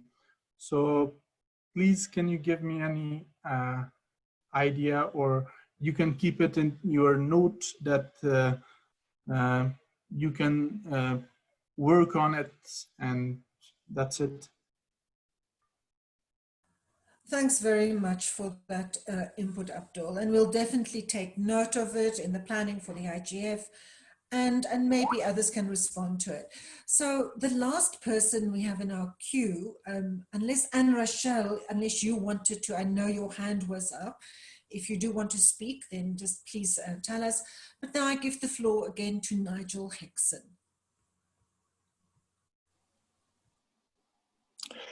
Thank you very much indeed, Henriette. And I'll be very brief. I just wanted to sort of come in and support what some other people have already said to a large extent. One of the factors that I've sort of come across in looking at online conferences, online discussions, is that there's a greater sense of immediacy. If you see what I mean. I mean, in the physical world, you look at an agenda for a conference, like an ICANN meeting, you know, 3 or 4 weeks in advance or a month in advance, you go along, you discuss those subjects. Obviously in the coffee breaks or whatever, you discuss other issues as well. In the online environment, there is a sense that you have to be a bit more agile. And other people have said this, and this is no surprise or whatever. It's not not me. And so to an extent, I think, you know, when the MAG are discussing, and there's obviously excellent people on the MAG discussing all this in the next few days, discussing the program, I think if you can build in opportunities for some immediacy in terms of these emerging issues, which we've just learned from APC about, you know, prosecutions. We know there's violation in terms of surveillance and things like that, and some of those should perhaps come up. And I think Constance from ISOC, you know, mentioned earlier this concept of having emerging issues, you know, having a sort of theme where people can say, do you know what's happening in this country, or do you know what's happening on this technology?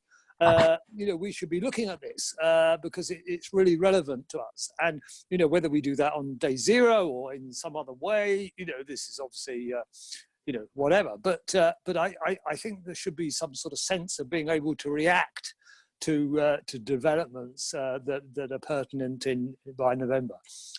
Thank you, Anna. Thank you.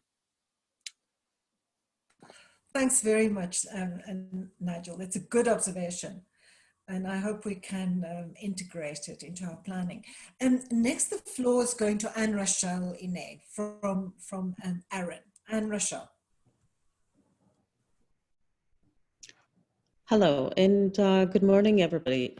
Henriette, thanks to you, to the MAG, and you know, IGF for asking for input from us, and it's a pleasure to see you all here.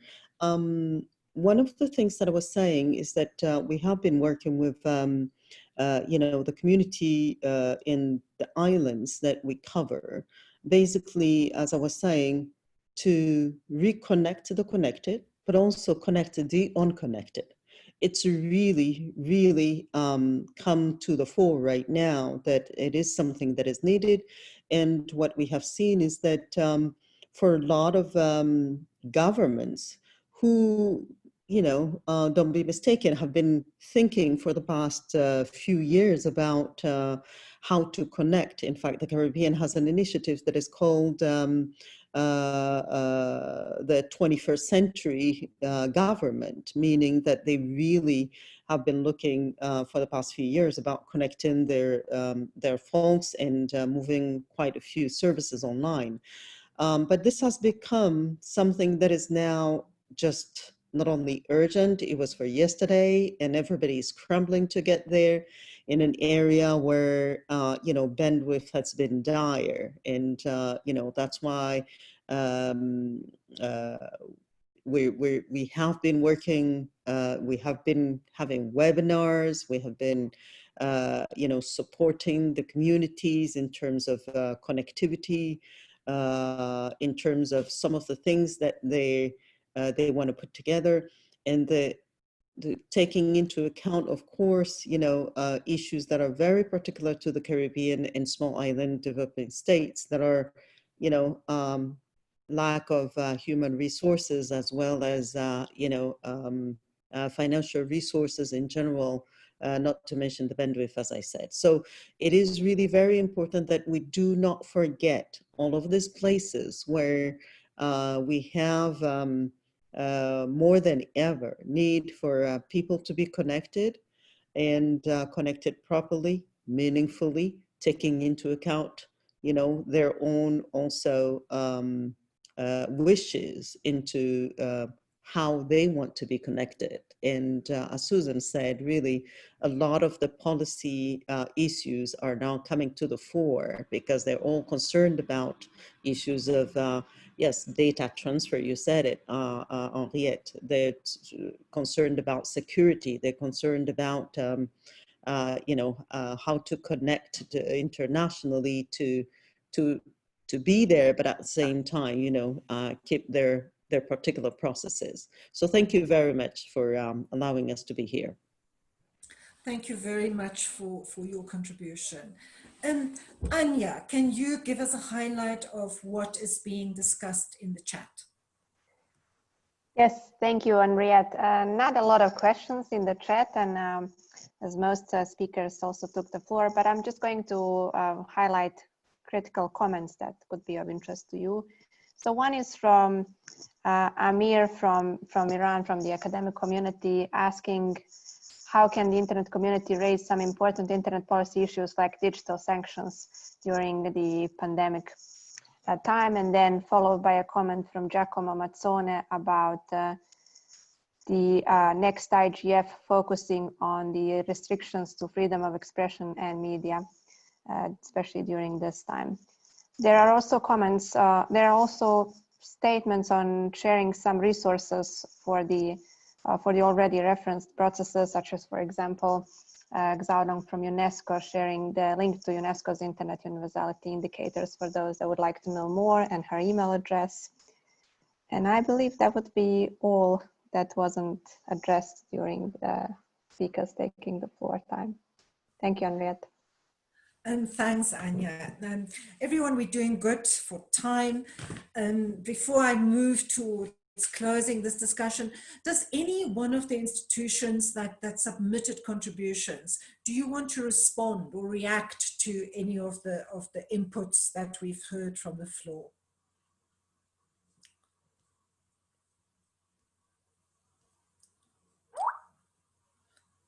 I see someone is joining this, the queue. Vinicius, you have the floor.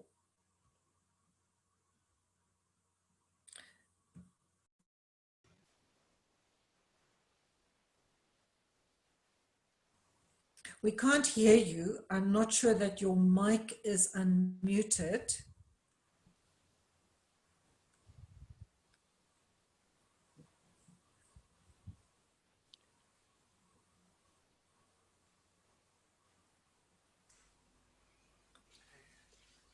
This is again. It seems his microphone is unmuted, but for some reason the level must be very low. There's a problem. So Vinicius, we cannot hear you, but please type your contribution into the chat.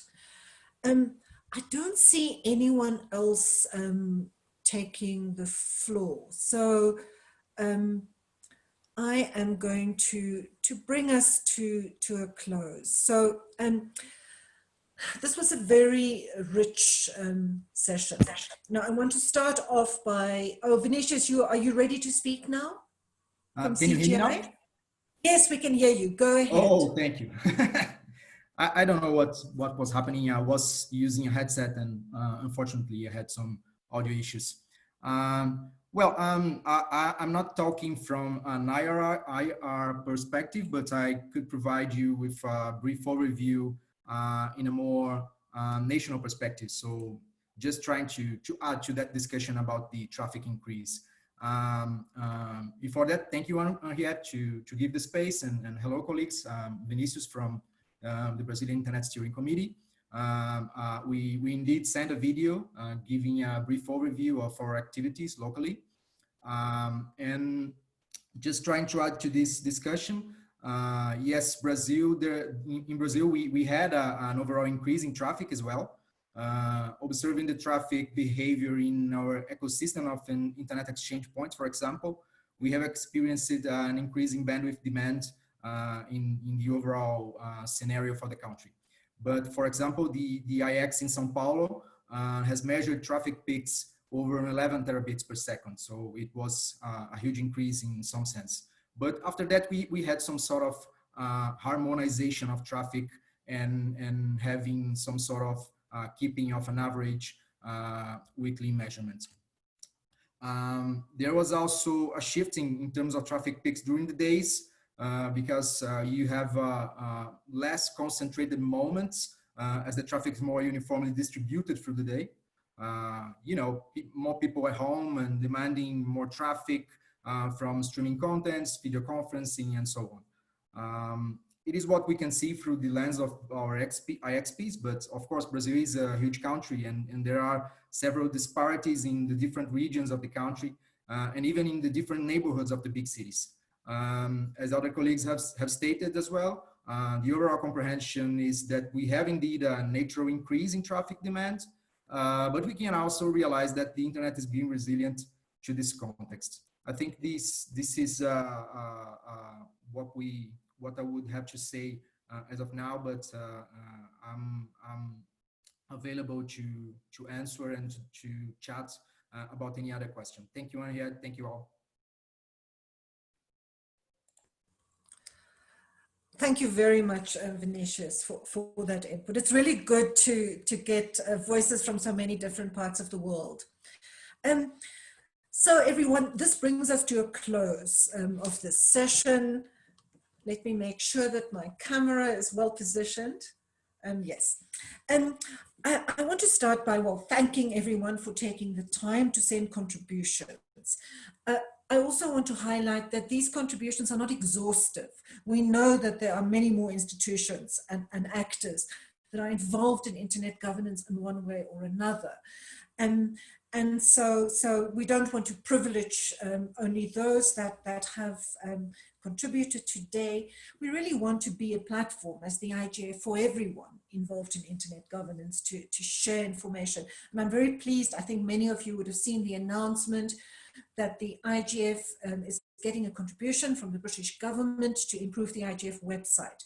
And we really want to use those resources to make the IGF website a stronger platform for facilitating this type of information sharing. I think the discussion was really useful. I think it depicted the richness, the range of issues, from issues of technical governance and inclusion, impact on small businesses, to the rights issues. I think the issues that was mentioned about affordability, about, you know, Afrinic mentioned people are members, Afrinic members are asking for extension on paying their fees. I think in many parts of the world, the pandemic has come with currency impacts that has made it really difficult for people who have to pay for services, and many internet services are paid for in US dollars or euro. So I think we've touched on a lot of those issues. Just to think back a little bit about the structure of the IGF, I think one of the challenges that we have this year is to retain the thematic structure and not lose that. We've selected this thematic structure of these 4 themes primarily because there was very positive feedback from the community to having 3 themes in Berlin. To not have the IGF, the Global Forum, focus on too many themes. We've added environment in response to community input. So we have 4 themes. And I think we shouldn't lose sight of the fact that having a cohesive thematic structure is important. And then we have, I think you've made it very clear that we need to keep space for dealing with emerging issues in the IGF. Many of the contributors have touched on that. So I think the MAG can and will take that into account when planning. And then with regard to the virtual IGF, I think thank you for all the reflections and the ideas. We're only at the beginning of this process of planning for a virtual IGF. So having your input today is very valuable. The MAG will work with that. I don't think we should rush into this planning. I think we need to listen, we need to learn, look at what others have done and learn from their experiences. So it will take a little bit of time to get this planning off the ground, but working with all of you, we will. So to just close our session, I want to remind you that later this afternoon, for those of us that are afternoon, for morning, for others, there'll be the live session from New York where Undersecretary General Fabrizio Hochschild will mention the roadmap and initiate the implementation dialogue on recommendation 5A and B, which are those recommendations in the high-level panel on digital cooperation that deal with the architecture of digital cooperation. And the IGF is very much part of that. And the IGF Plus, which we hope to be and help create, is part of that. So please join that. And then finally, just to remind you that tomorrow we also have open consultation. I'm just opening up the agenda in front of me on my phone. Tomorrow we start a little bit later. So I hope for those who had to get up very early to be with us today, it's better. Apologies to those for whom it's late. Tomorrow we start at 10:30 UTC. And we then continue, not with a very long session, but we'll continue until 15:30 UTC. The open consultation agenda tomorrow deals with best practice forums, other intersessional work, dynamic coalitions, and also the national and regional IGF initiatives. And we will have with us at 1400 UTC tomorrow, the Undersecretary General to talk to us about the roadmap on digital cooperation. So on that, thanks very much, everyone. I'm very happy to see the result of the poll.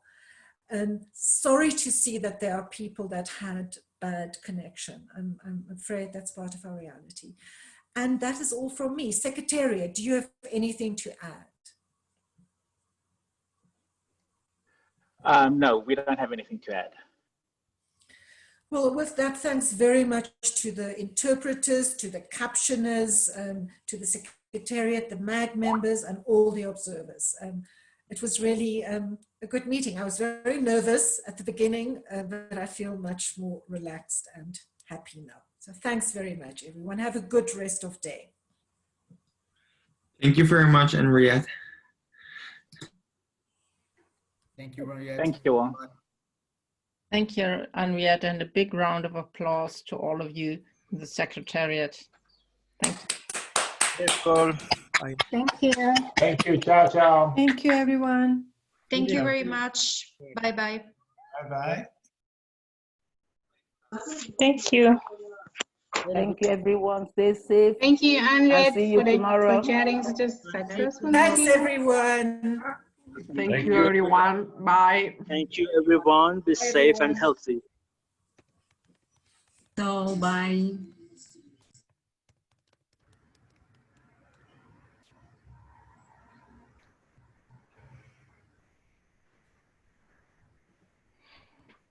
Thank you, everyone. Stay safe and healthy.